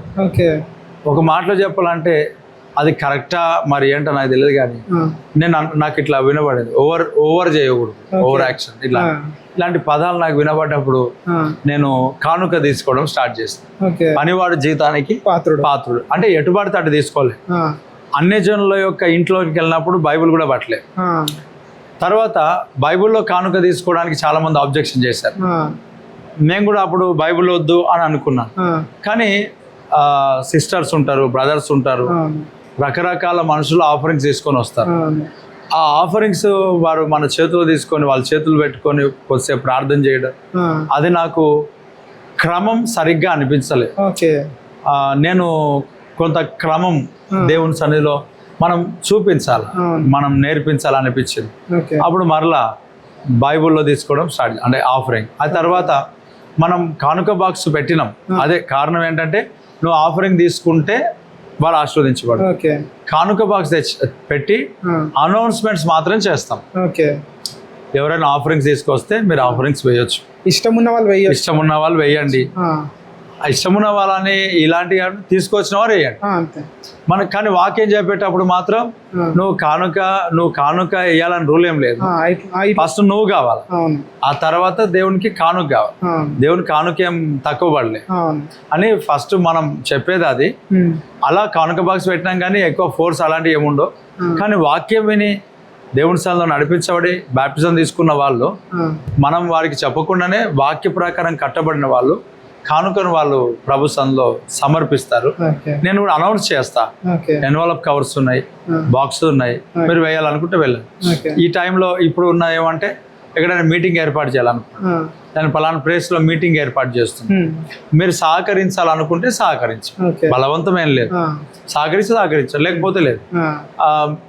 ఇంకోటి ఏమంటే మీరు ఆశీర్వదింపబడిన కొలది దేవునికి చేయండి అని మనం అనౌన్స్మెంట్స్ మాత్రమే చేస్తాం. అలా కానుకలు వేసేవారు ఉన్నారు, వేయని వాళ్ళు ఉన్నారు, వేయకుండా మర్చిపోయి ఇంటికి వెళ్ళి మళ్ళీ నెక్స్ట్ వీక్ తీసుకొచ్చి చేసిన వాళ్ళు ఉన్నారు. అలా నేను చేసిన ఒక గ్రామంలో 9 years నేను ఎక్కడ ఏ ఆఫరింగ్ కూడా ఎక్కువ కొన్ని ప్రోగ్రామ్స్ చేసిన కానుక కూడా తీసుకోను. వాళ్ళు ఎందుకు కానుక తీసుకోను అంటే తీసుకోవాలని, తీసుకోకూడదని కాదు, తీసుకోవద్దని కాదు. అక్కడ మనం పరిచయం చేసిన తర్వాత వాళ్ళు కూర్చోండి సార్ అని నాకు డౌట్ వచ్చింది. వాళ్ళు డప్పులు బ్యాండ్స్ అన్నిటికీ సిద్ధపరచుకుంటారు. సేవకుడు అనగానే కూర్చోండి సార్ అని జేబులో చిల్లర వెతుకుతారు, ఊరంతా తిరిగి వస్తారు. అంటే అంత దేవుని సేవకులంగా. అప్పుడు నాకు అనిపించింది ప్రోగ్రామ్ చేయటం, వెళ్ళిపోవటం. అయితే వాళ్ళు ఎంత అద్భుతంగా ఉన్నారంటే వాళ్ళు 15 రోజుల తర్వాత కూడా, సార్ ఆ రోజు మా ఇంట్లో ప్రోగ్రామ్ చేశారు, మీరు కానుక తీసుకోలేరని నాకు వచ్చి కానుక ఇచ్చారు. నాకు దేవుడు సమృద్ధి అని అంటే నాకేదో పెద్ద ఎక్కువ లేదు, కానీ ఏనాటిది ఆనాటి దేవుడు ఇవ్వటం అది సమృద్ధే. కాబట్టి కానుకైతే మనం తీయట్లే, ఏ పండుగలకు మనం తీయలేం. ఎందుకు పండుగలకు ఈ ప్రేయర్ మీటింగ్స్కి ఎందుకు తీయలే అంటే దర్శనం నాకు ఇచ్చాడు. తర్వాత సంఘానికి నా దర్శనం చెప్పా, మనం వెళ్ళి అక్కడ పరిచయం చేయాలి, మీరు సహకరిస్తే సహకరించు. జ్ఞానం కలిగిన వారు సహకరిస్తున్నారు. అయితే జ్ఞానం అంటే అవకాశం ఉన్న వాళ్ళు, ఆర్థికంగా దీవించబడ్డ వాళ్ళు, దాని విషయంలో నాలెడ్జ్ ఉన్నవాళ్ళు సహకరిస్తున్నారు. సంఘానికి చెప్పాను. సంఘానికి చెప్పిన తర్వాత అక్కడ నేను మీటింగ్ ఎందుకు పెడుతున్నా, వాళ్ళని బలపరచడానికి, వాళ్ళు ఆశీర్వదింపబడడానికి, వాళ్ళు మారడానికి. నేను వాక్యం చెప్పాలి, కానీ నాకు బాధ ఉంది, నాకు సమస్య ఉంది, ఇక్కడ నేను వచ్చాను, అవి కట్టాలా ఇవి కట్టాలి, అవి కట్టాలి ఇవి కట్టాలని చెప్పాలి. వాళ్ళకి ఎందుకు చెప్పాలా, సంఘానికి చెప్పుకోవాలి. అక్కడికి ఎందుకు చెప్పాలి నేను వాక్యానికి చెప్పాలి. వాక్యం చెప్పడానికి ఇక్కడికి వచ్చాను. ఇవన్నీ మనం చెప్పకూడదని వాటిని అన్నిటిని అవాయిడ్ చేస్తాం. దేవుడు నడిపిస్తే చేయాలా, లేదంటే ఆగిపోవాలి. అలా మనం క్యాలెండర్స్ విషయంలో కూడా ఉచితంగానే ఇస్తాం. ఈ క్యాలెండర్స్ ప్రింట్ చేయించాలా, ఎవరైనా సహకరిస్తారని సహకరించే వాళ్ళు ఉంటారు, అలా ప్రింట్ చేయడం. కొన్ని టైమ్స్ డబ్బులు రాకపోవడం చేత ఎవరి దగ్గర తీసుకొని డబ్బులు ఇచ్చేసి మెల్లిగా వాటిని కంప్లీట్గా అప్పు తీర్చేయడం. ఇప్పుడు ఈ పెంతెకోస్తు పండుగలను మనం రీసెంట్గా చేస్తాం. అలా Daniel fasting, Joshua fasting, Abraham prayer festivals, కుటుంబ ఆశీర్వాద కూడిక, ఇవన్నిటిలో కూడా మనకు ఆర్థికంగా ఎక్కడైతే తక్కువ పడినాయో అప్పుడు సంఘంలో ఎవరి దగ్గర అడిగి అక్కడ మనం కట్టేసి తర్వాత వాటిని మనం మరలా అప్పు తీర్చడం. అలాగా ఇప్పుడు పెంతెకోస్తు పండుగలు మనం మొన్ననే జరిగినాయి, కొంత అప్పు ఉంది, తీర్చాలి. అలా దేవుడు నాకు తీసుకోవద్దాను అట్లా కానుక ఉచితంగానే క్యాలెండర్స్ ఇస్తాం. అలాగే మంత్లీ మ్యాగజైన్ మనం రిలీజ్ చేస్తాం, కృపా వాక్యం అని.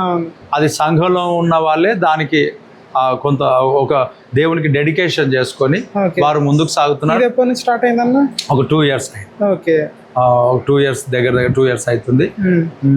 ఈ 2 సంవత్సరాలుగా ఏ ఒక ఆటంకం లేకుండా కృపావాక్యం అనే మాసపత్రిక, మంత్లీ మ్యాగజైన్ దేవుడు రిలీజ్ చేపిస్తున్నాడు, ప్రజలు చదువుతున్నారు, దీవించేవాడు. అది కూడా ఉచితమే, మనం ఏం ఛార్జ్ చేయట్లేదు.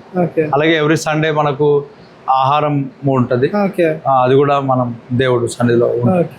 అన్న ఇంకోటి ఏంటంటే సంఘంలో every week Nehemiah fasting prayers అని చెప్పేసి, ఎఫ్రాయిం ఫాస్టింగ్ ప్రేయర్స్ అని చెప్పేసి ఇట్లా ఏవో ఒక ఇట్లా ఫాస్టింగ్ ప్రేయర్స్ నడుస్తూనే ఉంటాయి. మీరు ఉపవాసం ఉంటూనే ఉంటారు. ఇలాంటి కృప, ఇలాంటి ఆలోచన ఎక్కడి నుంచి వచ్చిందన్న? అంటే ఇది నేను ఫస్ట్ ఏమంటే ట్రెండ్ అవ్వాలని నేమ్స్ పెట్టలే. ఒకటి ఏదో కొత్తగా చేయాలా, నూతనంగా వెరైటీ చేయాలని నేమ్స్ పెట్టలే. నేను ప్రార్థన చేస్తుంటుంటే నాకు ఆ వ్యక్తులు కనబడటం. ఇప్పుడు నెహెమియా ఫాస్టింగ్ ప్రేయర్ అనేది స్టార్ట్ చేస్తాను. అది ఫస్ట్ ఫాస్టింగ్ ప్రేయర్, ఉపవాస ప్రార్థన సంఘంలో స్టార్ట్ చేస్తాను. ప్రార్థన చేస్తున్నాను. దేవుడు నెహెమియాని జ్ఞాపకం చేశాడు. నెహెమియాని జ్ఞాపకం చేసి అంటే అన్ని ప్రేయర్స్లో, అన్ని సంఘాల్లో ఫాస్టింగ్ ప్రేయర్స్ ఉంటాయి ఫ్రైడే. అలా ఫాస్టింగ్ ప్రేయర్స్ అప్పుడప్పుడు కండక్ట్ చేస్తున్నాం. కానీ ఫ్రైడే రెగ్యులర్గా కండక్ట్ చేయడానికి గల కారణం ఏంటంటే ప్రార్థన చేస్తుంటే నెహెమియా అని దేవుడు చూపెట్టాడు. నెహెమియా పాడైపోయిన ప్రాకారాలు తిరిగి నిర్మించాడు. అలా ఉపవాసం ఉన్నాడు. దానికి ముందు నాకు కూడా దేవుడు మాట్లాడాడు, నువ్వు పాడైపోయిన పునాదులను తిరిగి మరలా కడతావు అన్నాడు. ఆ మాట వినబడడం చేత నెహెమియాను గురించి దేవుడు జ్ఞాపకం చేయడం బట్టి నెహెమియా వలె మనము అనేకుల జీవితాలు మరలా తిరిగి కట్టాలా. ఈ ఉపవాస ప్రార్థన అనేక జీవితాలు ఏవైతే పడిపోయినాయో, పాడైపోయినాయో, బ్యాక్ స్లైడ్ అయినాయో, ఈ అందరూ కూడా ప్రార్థన ద్వారా కట్టబడాలి. ఈ ఉపవాస ప్రార్థనలో వాక్యం చెప్పాలని కాదు, అనేకులను పిలిచి వాక్యాన్ని ప్రకటించాలి, ఇది కాదు. మనము ప్రపంచం కొరకు, దేశం కొరకు, రాష్ట్రంలో కొరకు, మన ప్రాంతం కొరకు ఉపవాస ప్రార్థన సంఘంలో ఉన్నవారు చేయాలనేది ఉద్దేశం. ఈ ప్రార్థన ద్వారా పడిపోయిన ప్రాకారాలు దేవుడు నిర్మిస్తాడు. ఇది ఇలా దేవుడు ప్రేరేపించడం చేత నెహెమియా ఫాస్టింగ్ ప్రేయర్ అనేది ఎవ్రీ ఫ్రైడే మనం జైరాబాద్లో స్టార్ట్ చేస్తాం. అలాగా తర్వాత నాకు 2019లో నాకు వాయిస్ థ్రోట్ ప్రాబ్లం వచ్చింది, థ్రోట్ ఇన్ఫెక్షన్. నాకు ఒక 1 minute వాయిస్ ఆగిపోయేది, శ్వాస ఆగిపోయేది. ఎందుకు అలా జరిగిందో తెలియదు. హాస్పిటల్కి వెళ్ళకూడదని కాదు, వెళ్ళాలా, కానీ నేను వెళ్ళలేదు. అలా కొంతకాలం అలా వాక్యం చెప్తుంటే కూడా డిస్టర్బెన్స్. 1 minute నాకు శ్వాస ఆగిపోవటం. అలా ఒక గ్రామంలో ఇలాగ అవుతుందని చెప్పేస్తే ఒక అమ్మ పసుపు వేసుకొని వాటర్ తాగమన్నా. నేను ఇంత పసుపు వేసుకున్నా, లోపల గడ్డ కట్టుకొని శ్వాస నాకు ఆడలేదు. అలా తర్వాత వాటర్ తాగినా అది క్లియర్ అయింది. ఎంతకి కూడా అది తగ్గలే. ప్రాబ్లం చాలా ఎక్కువ అయింది విపరీతంగా. 2019 నేను ఫాస్టింగ్ ఉండడం స్టార్ట్ చేశాను.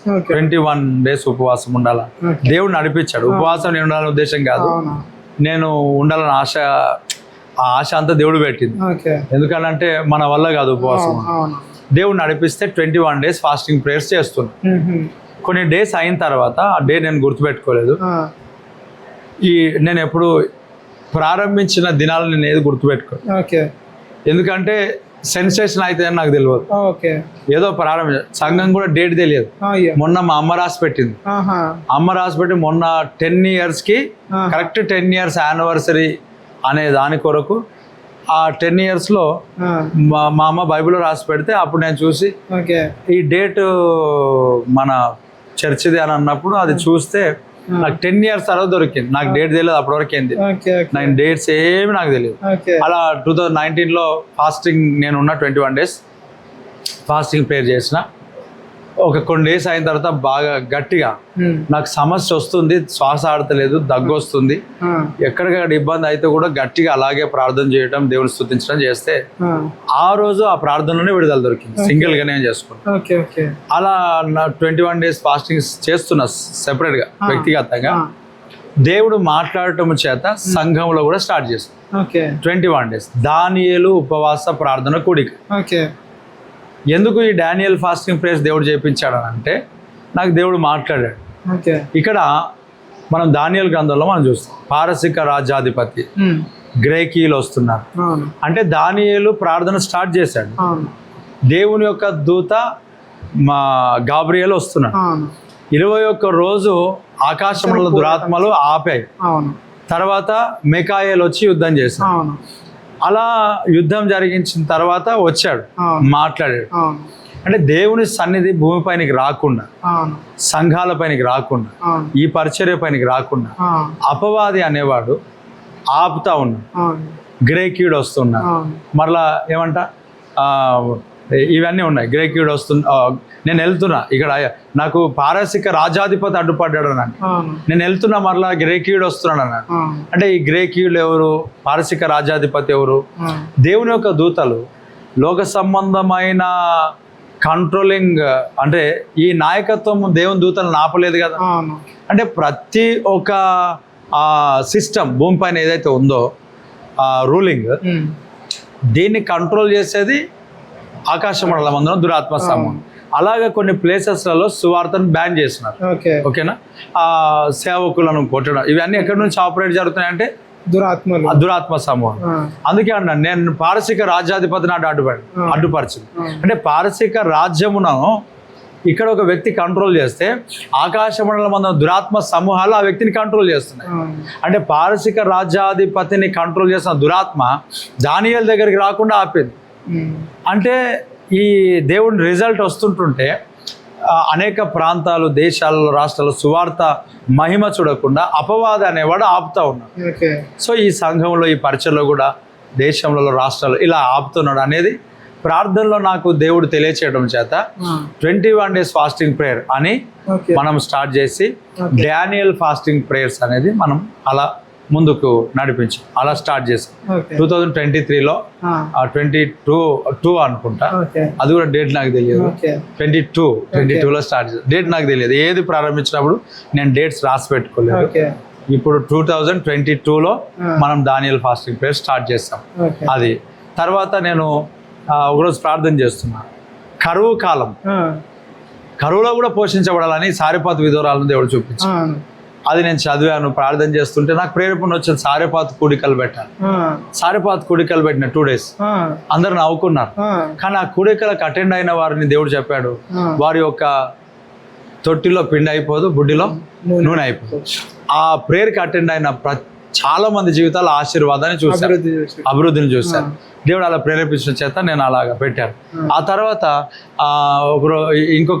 ఇంకొక విషయం దేవుడు మాట్లాడు, కుటుంబ ఆశీర్వాద కూడిక. సేమ్ అది కూడా ప్రార్థన చేసినప్పుడు గవర్నమెంట్ జాబ్స్ వచ్చినాయి, దేవుడు చెప్పాడు, చేశాడు. ఆ తర్వాత అబ్రహాం బ్లెస్సింగ్ ప్రేయర్, అబ్రహాము ఆశీర్వాద కూడిక. అబ్రహాం ఆశీర్వాద కూడిక అని అంటే ఏంది ప్రభా అని అంటే, ఇప్పుడు జక్కయ్య ఉన్నాడు. ఓన్లీ అబ్రహాం అంటే శరీర సంబంధమైనది కాదు, పొలాలు ఇవే కాదు, పశువులు ఇవే కాదు. పశువులు అంటే ఆశీర్వాదం కాదు. అబ్రహాం అన్నిట్లో ఆశీర్వదించాడు దేవుడు. అబ్రహాం ఆశీర్వాదం అంటే ఏంటనంటే, జక్కయ్య కిందికి దిగు అని ప్రభు అన్నాడు. జక్కయ్య కిందికి దిగితే అక్కడ ఇంటికి వెళ్ళాడు, దర్శించబడ్డాడు హృదయం. దర్శించబడ్డ తర్వాత జక్కయ్య అంటున్నాడు, ప్రభు నేను ఎవరెవరి దగ్గర అయితే నేను తీసుకున్నానో 1కి 4 గంటలు ఇచ్చేస్తా, 1కి 4 గంటలు ఇచ్చేస్తా అని అన్నప్పుడు ప్రభు అంటాడు ఇతడును అబ్రహాము కుమారుడు, అనగా రక్షణ కార్యం జరగడము అబ్రహాము ఆశీర్వాదం ఒకటి ఫస్ట్. రెండవది ఏమనంటే అబ్రహాం ఆశీర్వాదం నేను చూశాను. డాక్టర్స్ గొప్ప గొప్ప స్థానంలో దేవుని నమ్మని వారు ఉన్నారు.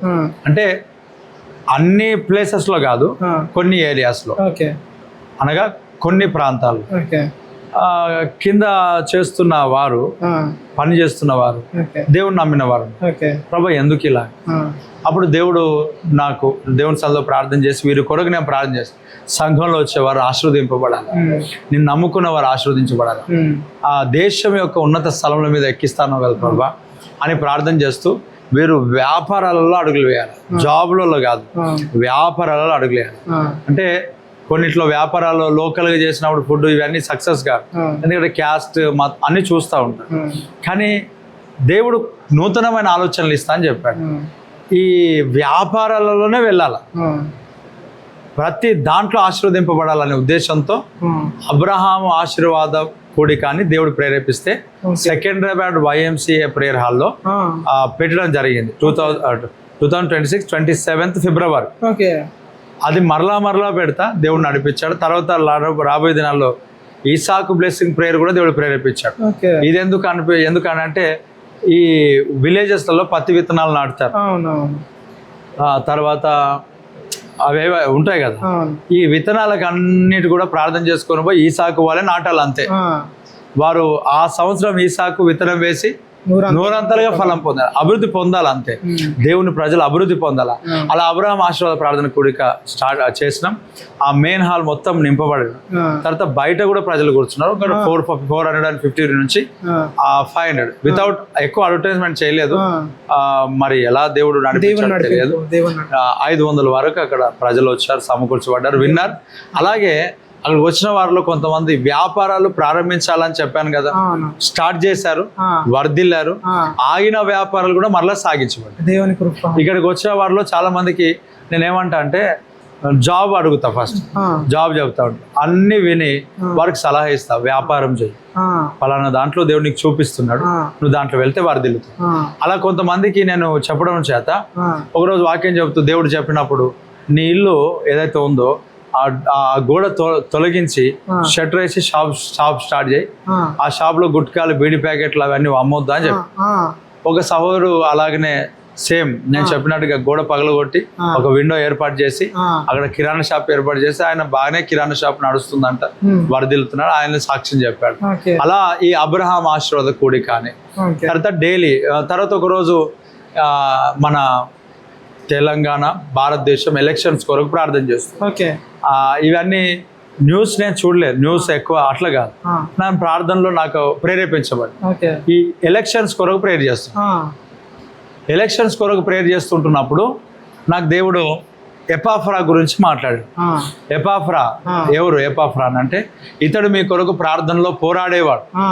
ప్రార్థనలో పోరాడేవాడు అనేసరికి ప్రార్థన చేయటం వేరు, ప్రార్థనలో పోరాడటం వేరు. అలా నాకు ఆలోచన దేవుడు ఇచ్చిన తర్వాత దాని చేత ప్రేయర్ వారియర్స్ ని సిద్ధపరచాలని ఈ పరిచయలో ఎపాఫ్రా ప్రేయర్ ఫెలోషిప్ అనేది స్టార్ట్ చేశాం. ఎపాఫ్రా ప్రేయర్ ఫెలోషిప్ ఒక మీటింగ్స్ కూడా కండక్ట్ చేశాం. రాబోయే దినాల్లో ఇంకా మీటింగ్స్ మరలా కండక్ట్ చేయాలి. దేవుడు నాతో మాట్లాడారు దాని విషయంలో మరలా. అలా కొంతమంది జాయిన్ అయినారు, వాళ్ళు 1 hour, ½ hour అలా కొంతమంది, ఎంతమంది నంబర్ తెలియదు, బుక్ ఉంది దాంట్లో. వారు తీసుకున్న టైంలో 1 hour ప్రపంచం కొరకు, దేశంలో కొరకు, నాయకుల కొరకు, తర్వాత నా కొరకు, పరిచర్య కొరకు ప్రార్థన చేయడం కాదు, ప్రార్థనలో పోరాడడం. సో ఇది మనము దేవుడు నడిపించే చేత మనం చేయటం.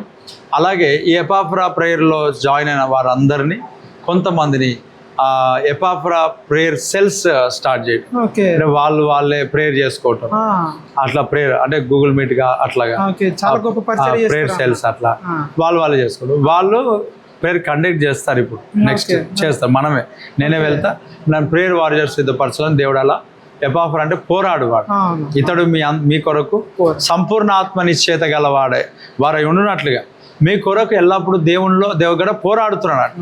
సో మన కొరకు, సంఘం కొరకు, పరిచర్య కొరకు, ప్రపంచం కొరకు పోరాడే సైన్యం ఉండాలని ఎపాఫ్రా ప్రార్థన కూడికలను అలాగే ఎపాఫ్రా ప్రేయర్ ఫెలోషిప్స్ మనం స్టార్ట్ చేసి నడిపిస్తూ ఉన్నాడు దేవుని కృప.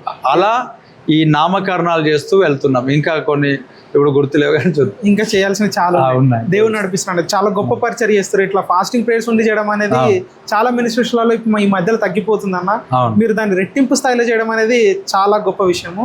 ఇప్పుడు వేరే వాళ్ళు వివాహం చేసుకోవాలనుకుంటారన్న, వారు వాళ్ళ జీవిత భాగస్వామిని ఎలా తెలుసుకోవాలన్న?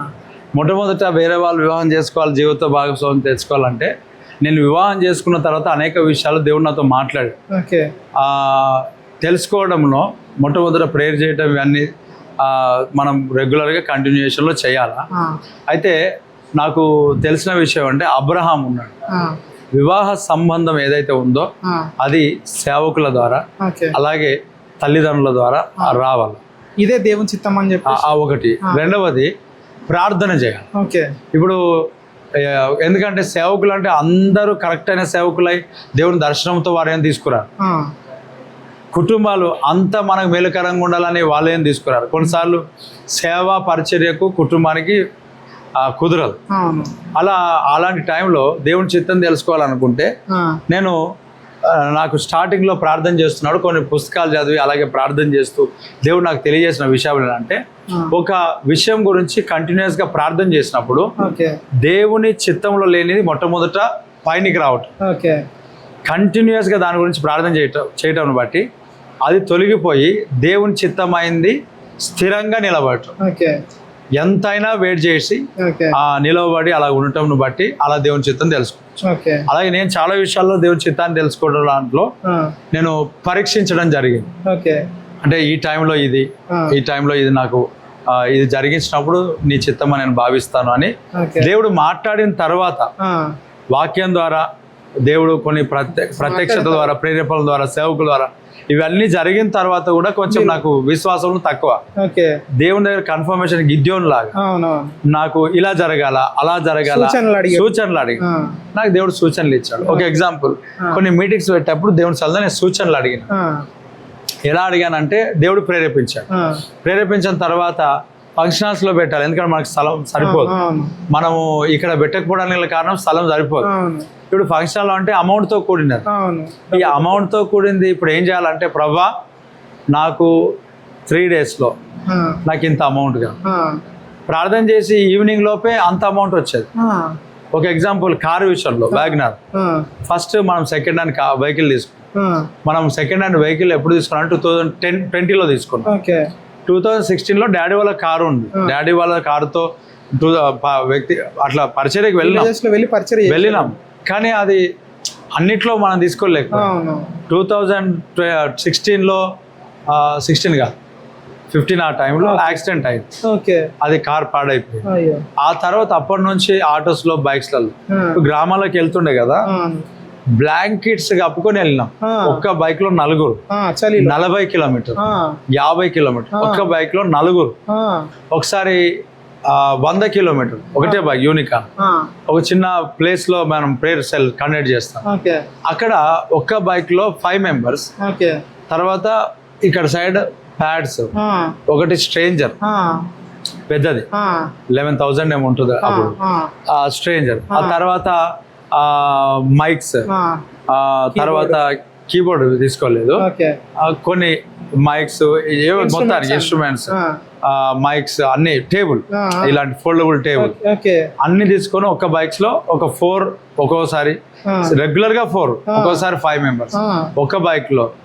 కొన్ని ఇయర్స్ అంటే దగ్గర 8 years అట్లా మనం పని చేస్తాం. 8 years అంటే ఒక 3-4 years. ఆ తర్వాత వేరే బైక్స్ నాతో పాటు రావటం అట్లా జరిగింది. కానీ ఎక్కువ రోజుల చలికాలం, వర్షాకాలం తడుస్తూ వెళ్తూ 2020లో ఈ కరోనా అనేది వచ్చింది.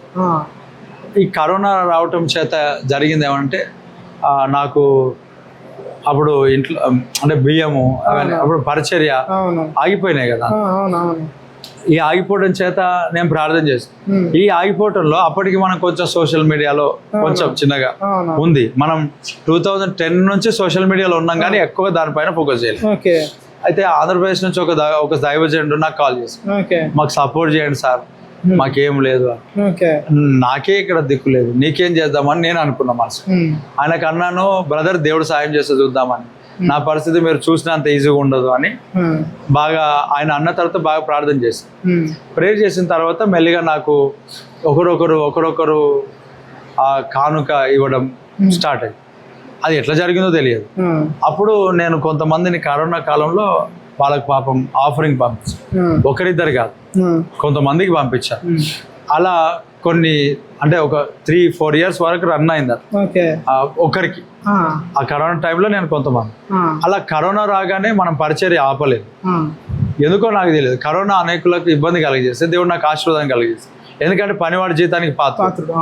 నేను పని చేసిన ఆపలే, కరోనా ఆపలే, మనం వెళ్ళి పరిచయం చేస్తాం, అందరికీ ప్రేయర్ చేస్తాం, వీళ్ళు వాళ్ళని కాదు, కరోనా పేషెంట్స్ కూడా ప్రేయర్ చేస్తాం.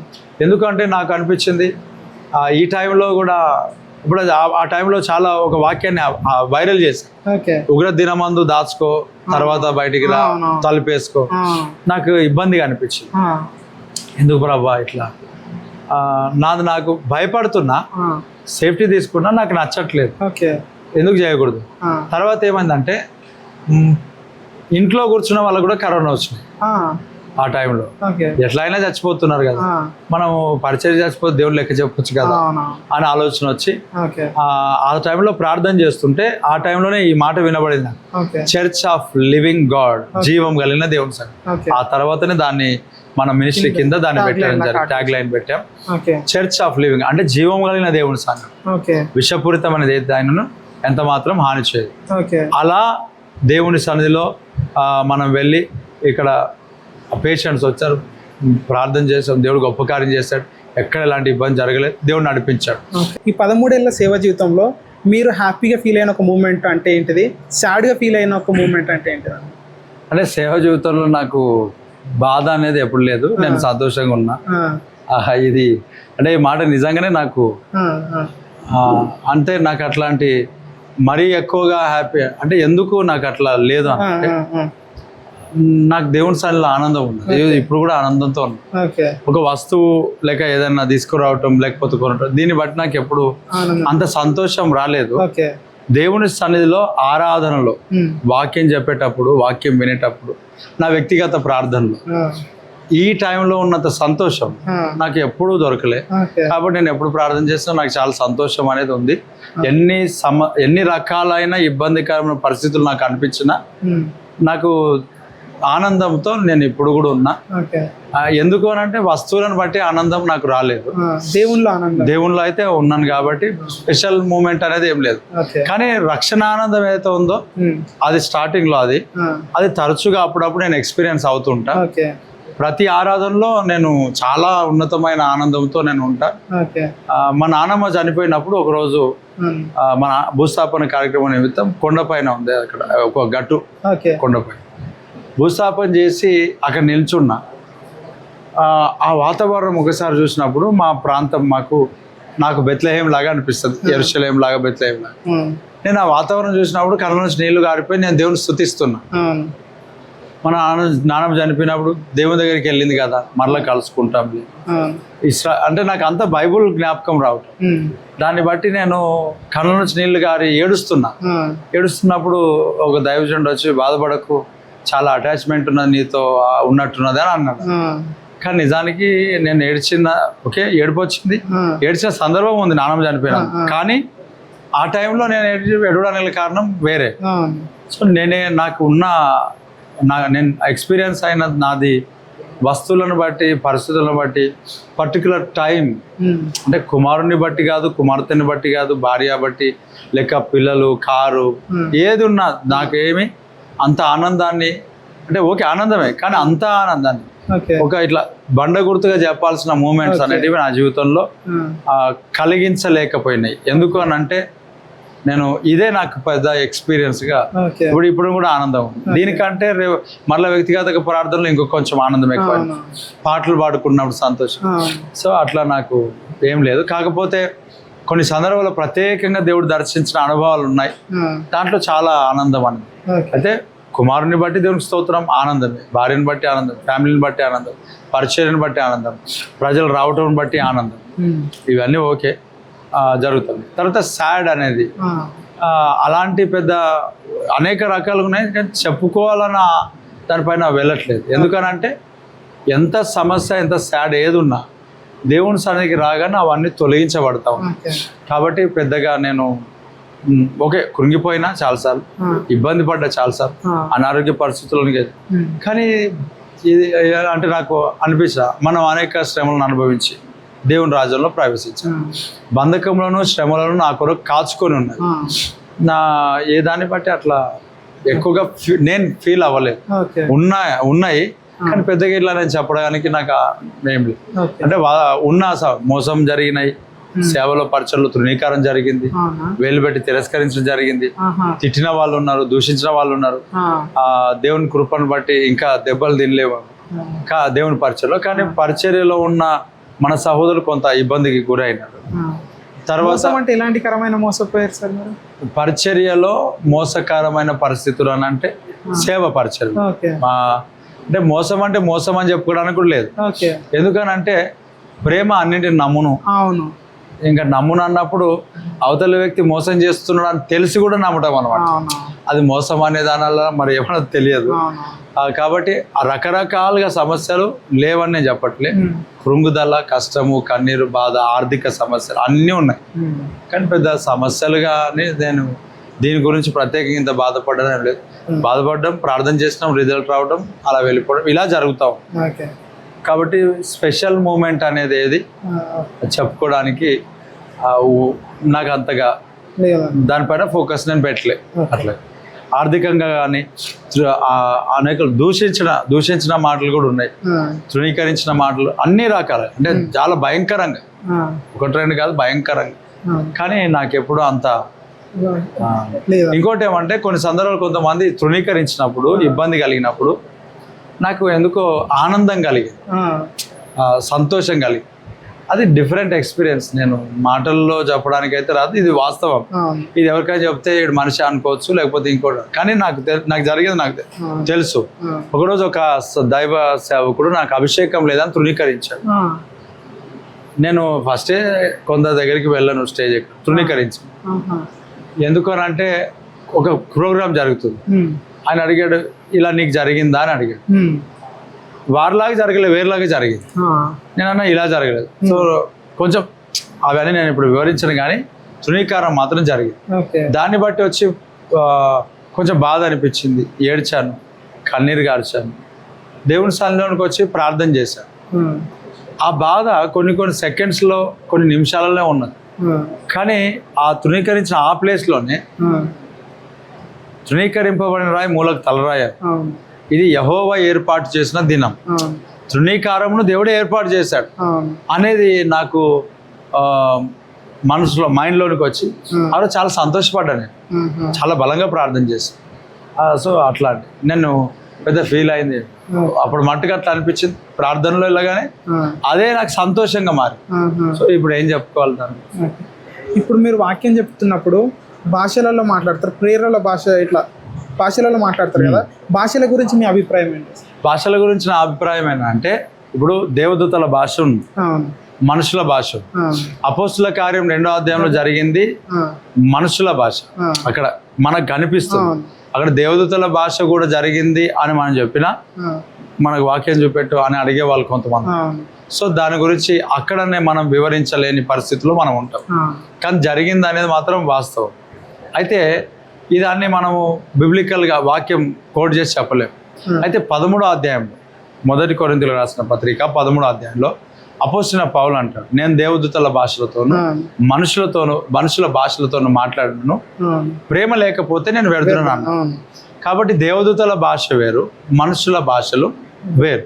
మనుషుల భాషలు అనేటివి గిఫ్ట్తో పోల్చబడలే, కానీ గిఫ్ట్ ఇవ్వచ్చు. దేవుడు గిఫ్ట్ ఇస్తాడు. కొంతమంది ప్రీచ్ చేసేటప్పుడు సడన్గా వేరే భాషతో వాక్యం చెప్పిన వారు ఉన్నారు. గిఫ్ట్గా దేవుడు ఇవ్వచ్చు, కానీ అది నేర్చుకునే అవకాశం ఉంది. ఎగ్జాంపుల్, మన వేరే స్టేట్స్లో ఉన్నవారు, నాయకులు, అధికారులు ఎవరైనా సరే మన తెలుగు రాష్ట్రాలకు వచ్చినప్పుడు తెలుగులో ట్రాన్స్లేట్ చేస్తున్నారు. అయితే ఈ తెలుగులో ట్రాన్స్లేట్ చేస్తున్నారు కదా, వీళ్ళు గిఫ్టా కాదు. గిఫ్ట్ అంటే ఒక రకం గిఫ్ట్ అని చెప్పుకోవచ్చు, కానీ నేర్చుకున్నారు. అవును. కానీ దేవుని గిఫ్ట్ కాదు కదా. మరి భాష ఎట్లా నేర్చుకున్నారు? సో ఈ భాష మనుషుల భాష. అవును. ఈ భాష నేర్చుకోవడం బట్టి కూడా వస్తుంది. తర్వాత దేవుడు ఇవ్వాలా, నేర్చుకోవడానికైనా కృప ఇవ్వాలా, గిఫ్ట్ ఇవ్వాలా. సో ఇది వేరు. అంటే పరసంబంధమైన దేవదూతల భాష. ఒక మాట, దేవదూతల ఆహారం ఉంది, మన్నాను వారు తిన్నారు. దేవదూతలు తినిన ఆహారం వారు తిన్నారంట. దేవదూతలు తిన్న ఆహారం వారు తిన్నప్పుడు దేవదూతలు మాట్లాడే భాషలు ఎందుకు మాట్లాడరు? ఒకటి. అయితే ఈ 13వ అధ్యాయంలో భాషల గురించి మాట్లాడు. దేవదూతల భాషలతోనూ మనుషుల భాషలతోనూ మాట్లాడి నేను ప్రేమ లేని వాడిని అయితే వ్యర్థుడను. అంటే ప్రేమ లేకపోతే వేస్ట్, వ్యర్థుడను అని అన్నాడు, కానీ భాషలతో మాట్లాడొద్దు అని చెప్పలేదు, తృణీకరించమని చెప్పట్లేదు. అలాగని చెప్తే ఒకవేళ ప్రవచన వరం కూడా అక్కడ ఉంది, అలాగే అక్కడ చాలా ఉన్నాయి, అవన్నీ వేస్ట్ అని చెప్పిండ అంటే అవన్నీ మనకు కుదరదా? అలా చెప్పలే. నీకు ఎంతున్నా వేస్ట్ అని చెప్పుకోవడానికి ఆ ఉపయోగాన్ని. ఒక్క మాట అంటే మిమ్మల్ని ఆపినందుకు సారీ, కాకపోతే భాషలు మాట్లాడుతున్నప్పుడు దానికి అర్థం చెప్పేవారు లేనప్పుడు మాట్లాడొద్దు అన్నది కూడా పౌలే చెప్పిండు కదా. అవును, అదే చెప్తా. అయితే ఇక్కడ ఏదైతే మాట్లాడుతున్నాం ప్రేమ లేని వాడనైతే వ్యర్థుడు. ప్రేమ ఉండాల, ప్రేమ కలిగి ఉండాల. ప్రేమ కలిగి ఉండకు ప్రయాసపడు. ప్రేమ కలిగి ఉండమన్నాడు తప్ప భాషలు మాట్లాడొద్దని దేవుడు చెప్పలేదు. ఇప్పుడు చాలా సందర్భాల్లో ఇప్పుడు ప్రవచనాలైన నిరర్ధకమవును, భాషలైనను నిలిచిపోవును, ప్రేమ నిరంతరం శాశ్వత కాలం. భాషలు నిలిచిపోవాలంటే ఏ భాషలు నిలిచిపోతాయి? ఒక మాట, దేవదూతల భాష చనిపోయిన తర్వాత ఏ భాష మాట్లాడాలా? నేను తెలుగు మాట్లాడతాను. అక్కడ ఒరిస్సా కలిగిన వారు వేరే, అంటే నేను తెలుగులో మాట్లాడితే వాళ్ళకి అర్థమై వాళ్ళ భాషలో నాకు మాట్లాడతారా? అప్పుడు నేను దాన్ని అర్థం చేసుకోవాలనా? అలాగే ఇలాగ ఉంటుంది. పరసంబంధమైన భాష ఒకటి ఉంటుంది, అది అందరికి కలిగి ఉంటుంది. అంటే చనిపోయిన తర్వాత మనం మాట్లాడే భాష ఖచ్చితంగా. అది భూమిపైన మనం ఎందుకు మాట్లాడగలుగుతాం. దేవదూతల ఆహారంను భుజించినప్పుడు దేవదూతల భాషను కూడా మాట్లాడగలుగుతాం. ఇప్పుడు ఈ యొక్క ప్రేమ లేకపోవడం కరెక్ట్ కాదన్నాడు, కానీ మాట్లాడదని చెప్పలే. అయితే ఇది వరముతో పోల్చాడు. ఇప్పుడు చాలామంది అంటారు దానికి అర్థం చెప్పండి. అర్థం నీకు ఎందుకు అవసరం?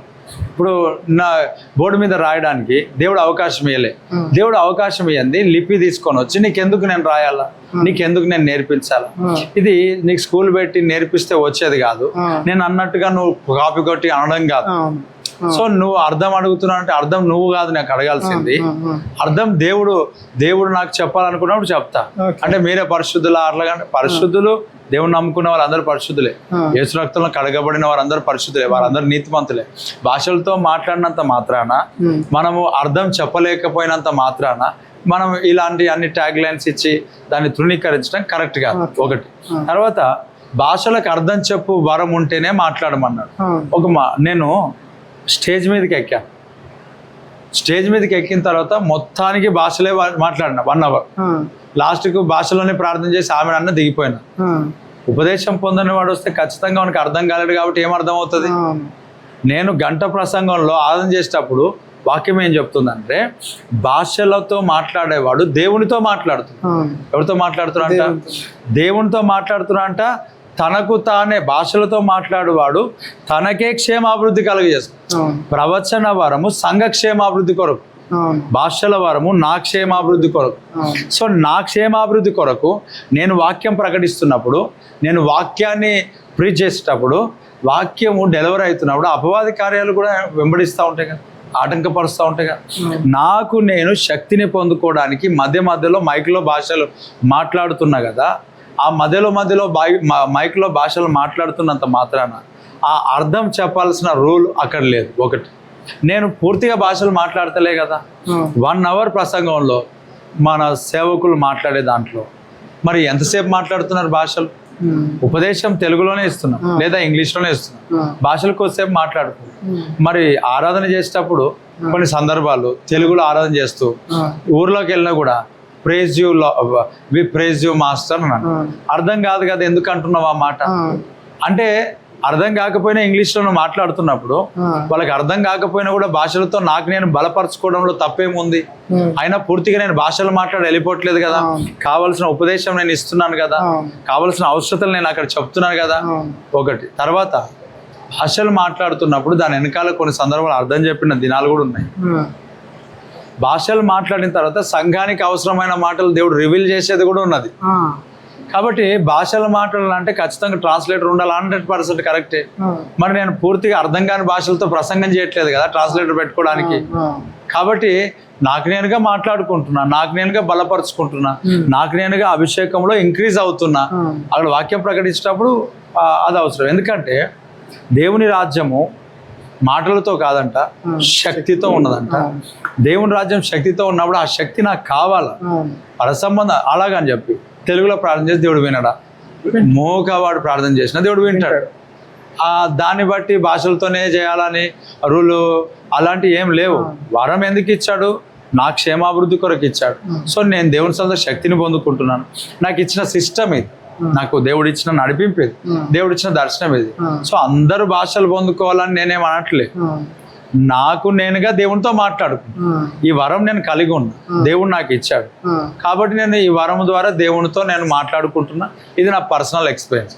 కొన్ని సందర్భాల్లో నాకు కూడా అది అర్థం కాకపోయే పరిస్థితుల్లో కనపడిన నేను దేవుణ్ణి అడిగినప్పుడు అర్థం చేయాల్సినప్పుడు అర్థం చేసిన పరిస్థితులు కూడా నాకు ఉన్నాయి. కాబట్టి నువ్వు అర్థం చెప్పని అంటే నాకు వచ్చిన నా కొరకు నేను మాట్లాడుకున్నది నీకెందుకు చెప్పాలా? నువ్వు ఇంట్లో సీక్రెట్గా మాట్లాడుకునే నువ్వు ప్రజలు చెప్పు. కొన్ని సందర్భాల్లో ఇప్పుడు ఒక ప్లేస్కి వెళ్ళిన ఒక దైవజనుడు తన భార్యతో కన్నడ మాట్లాడాడు. తన భార్యతో ఏమన్నాడంటే ఏమో చెప్పాడు ఆయన. కన్నడలో ఒక మాట చెప్పి వాళ్ళ భార్యకి పిలిచి కన్నడలో ఒక మాట చెప్పి మరలా నాకు తెలుగులో మాట్లాడుతున్నాడు. సీక్రెట్గా లోపల పోయి మాట్లాడుకోవచ్చు కదా. అప్పుడే కన్నడ మాట్లాడి మరలా తెలుగులో. భార్య భర్తలు ఇద్దరు కన్నడలో మాట్లాడతారు కాబట్టి కన్నడలో మాట్లాడుకున్నారు, కానీ నాకు తెలుగులో మాట్లాడు. వాక్యం ప్రకటించేటప్పుడు దేవుని నడిపింపులో కొన్ని సందర్భాలు దేవుని యొక్క దూతల భాషల ద్వారా మాట్లాడుకోవచ్చు, అవసరమైంది అందించవచ్చు. దానికి పెద్ద విశేషంగా మనం రాద్ధాంతం చేయాల్సిన పని లేదు. పూర్తిగా 1 hour నేను ఇదే మైక్లో చెప్పి ఆమె నేను చెప్పి వెళ్ళిపోతే 100% పాయింట్అవుట్ చేయొచ్చు. ఎందుకంటే ఉపదేశం పొందిన వాళ్ళు అక్కడ ఉంటారు, అక్కడ గందరగోళం జరుగుతుంది, అక్కడ అర్థం కాదు, తెలుగులో వాక్యం చెప్పాలా, ఇదంతా ఓకే. బైబిల్లో కూడా ఉంది కదా, అంటే మనం భాషలు మాట్లాడుతున్నప్పుడు వ్యక్తిగతంగా రూమ్లోకి వెళ్ళి డోర్ వేసుకొని ప్రార్థిస్తే మనకు నీకు క్షేమాభివృద్ధి అని ఉంది, ఇక్కడ మాట్లాడితే తక్కువ అన్నట్లు అంటారా? ఇప్పుడు వ్యక్తిగతంగా రూమ్లోకి వెళ్ళి ప్రార్థన చేయమన్నది ఎప్పుడు అంటే ఉపవాస ప్రార్థన. తనతోనూ దేవునితోనూ మాట్లాడుకోవచ్చు అన్న. ఇప్పుడు ఎగ్జాంపుల్ ఆరాధన నడిపిస్తాం, మైక్స్ ఉన్నాయి, మైక్స్ లేకపోతే ఓకే. చాలా మంది అభిషేకం పొందుకుంటున్నారు, మాట్లాడుతున్నారు. ఇప్పుడు మనం మైక్స్ లేకుండా ఏమంటారు అక్కడ ఉన్న పరిస్థితులు ఏం లేము కదా. నేను మైక్ లో అందించాల్సింది అందిస్తున్నా.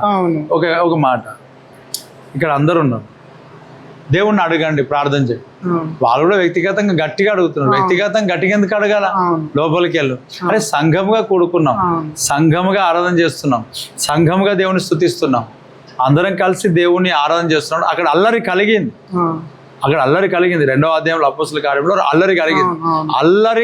అల్లరే అన్నది అక్కడ, వాక్యం కాదు.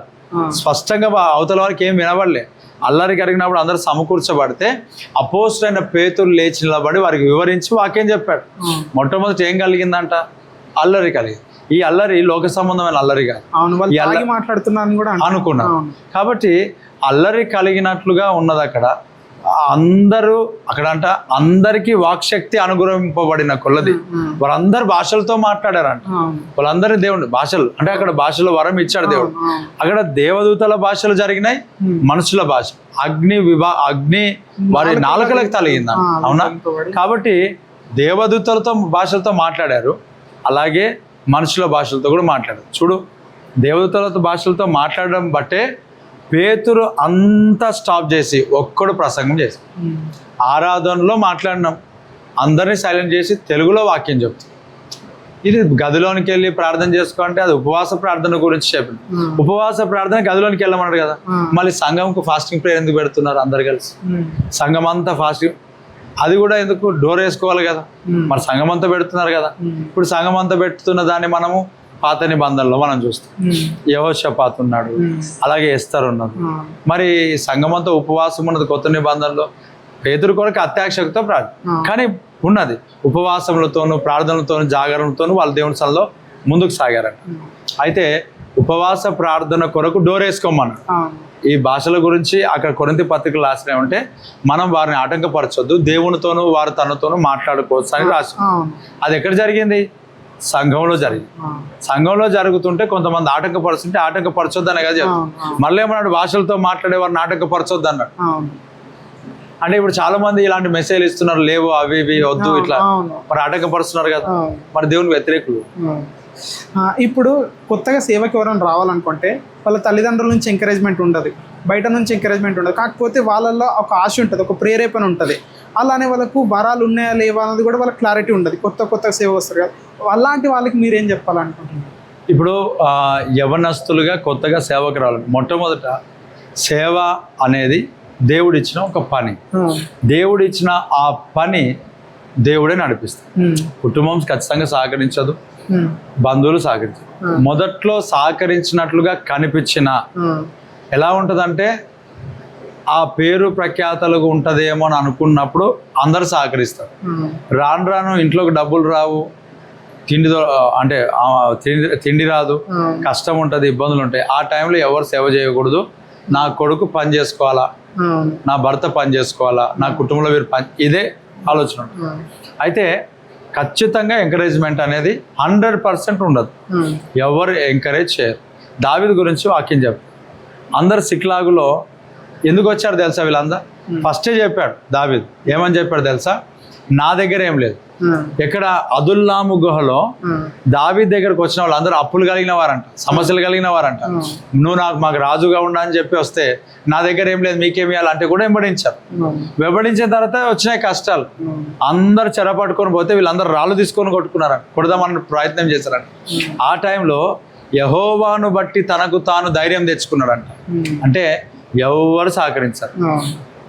దేవుడిచ్చిన పిలుపు దేవుడే నడిపిస్తాడు, దేవుడే ధైర్యం ఇస్తాడు. దేవుని సన్నిధిలో ధైర్యం పొందుకోగలుగుతాం. ఎవరు ఎంకరేజ్ చేయరు, ఎవరు మనల్ని నడిపించరు, ఎవరు మనకు ముందుకు తీసుకెళ్లారు. కాబట్టి దేవుని పైన ఆధారపడాలా. ఇచ్చింది పని దేవుడు కనుక దేవుడు చెప్పినట్టే చేయాలా.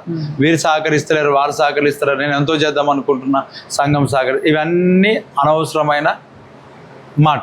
ఇవన్నిటితో సంబంధం లేదు. ఖచ్చితంగా దేవుడు పిలిచినప్పుడు, దేవుడు పనిచ్చినప్పుడు దేవుని కొరకు రావాలి, అంతే. దేవుని కొరకు ముందుకు సాగాలి, దేవుని కొరకు పరిచయలో ముందుకు వెళ్ళాలి. ఇదే నేను చెప్పాలనుకుంటున్నాను. ఫస్ట్ దేవుడు ఏదైతే పిలుపు ఇచ్చాడో కాలం, అది లోపల బర్న్ అవుతుంటుంది. ఎవరు సహకరించకపోయినా, ఎవరు మాట్లాడలేకపోయినా పెద్ద ఇబ్బంది ఏమి అనిపించదు. దర్శనంతో మనం వెళ్తాం, అది ఆగదు.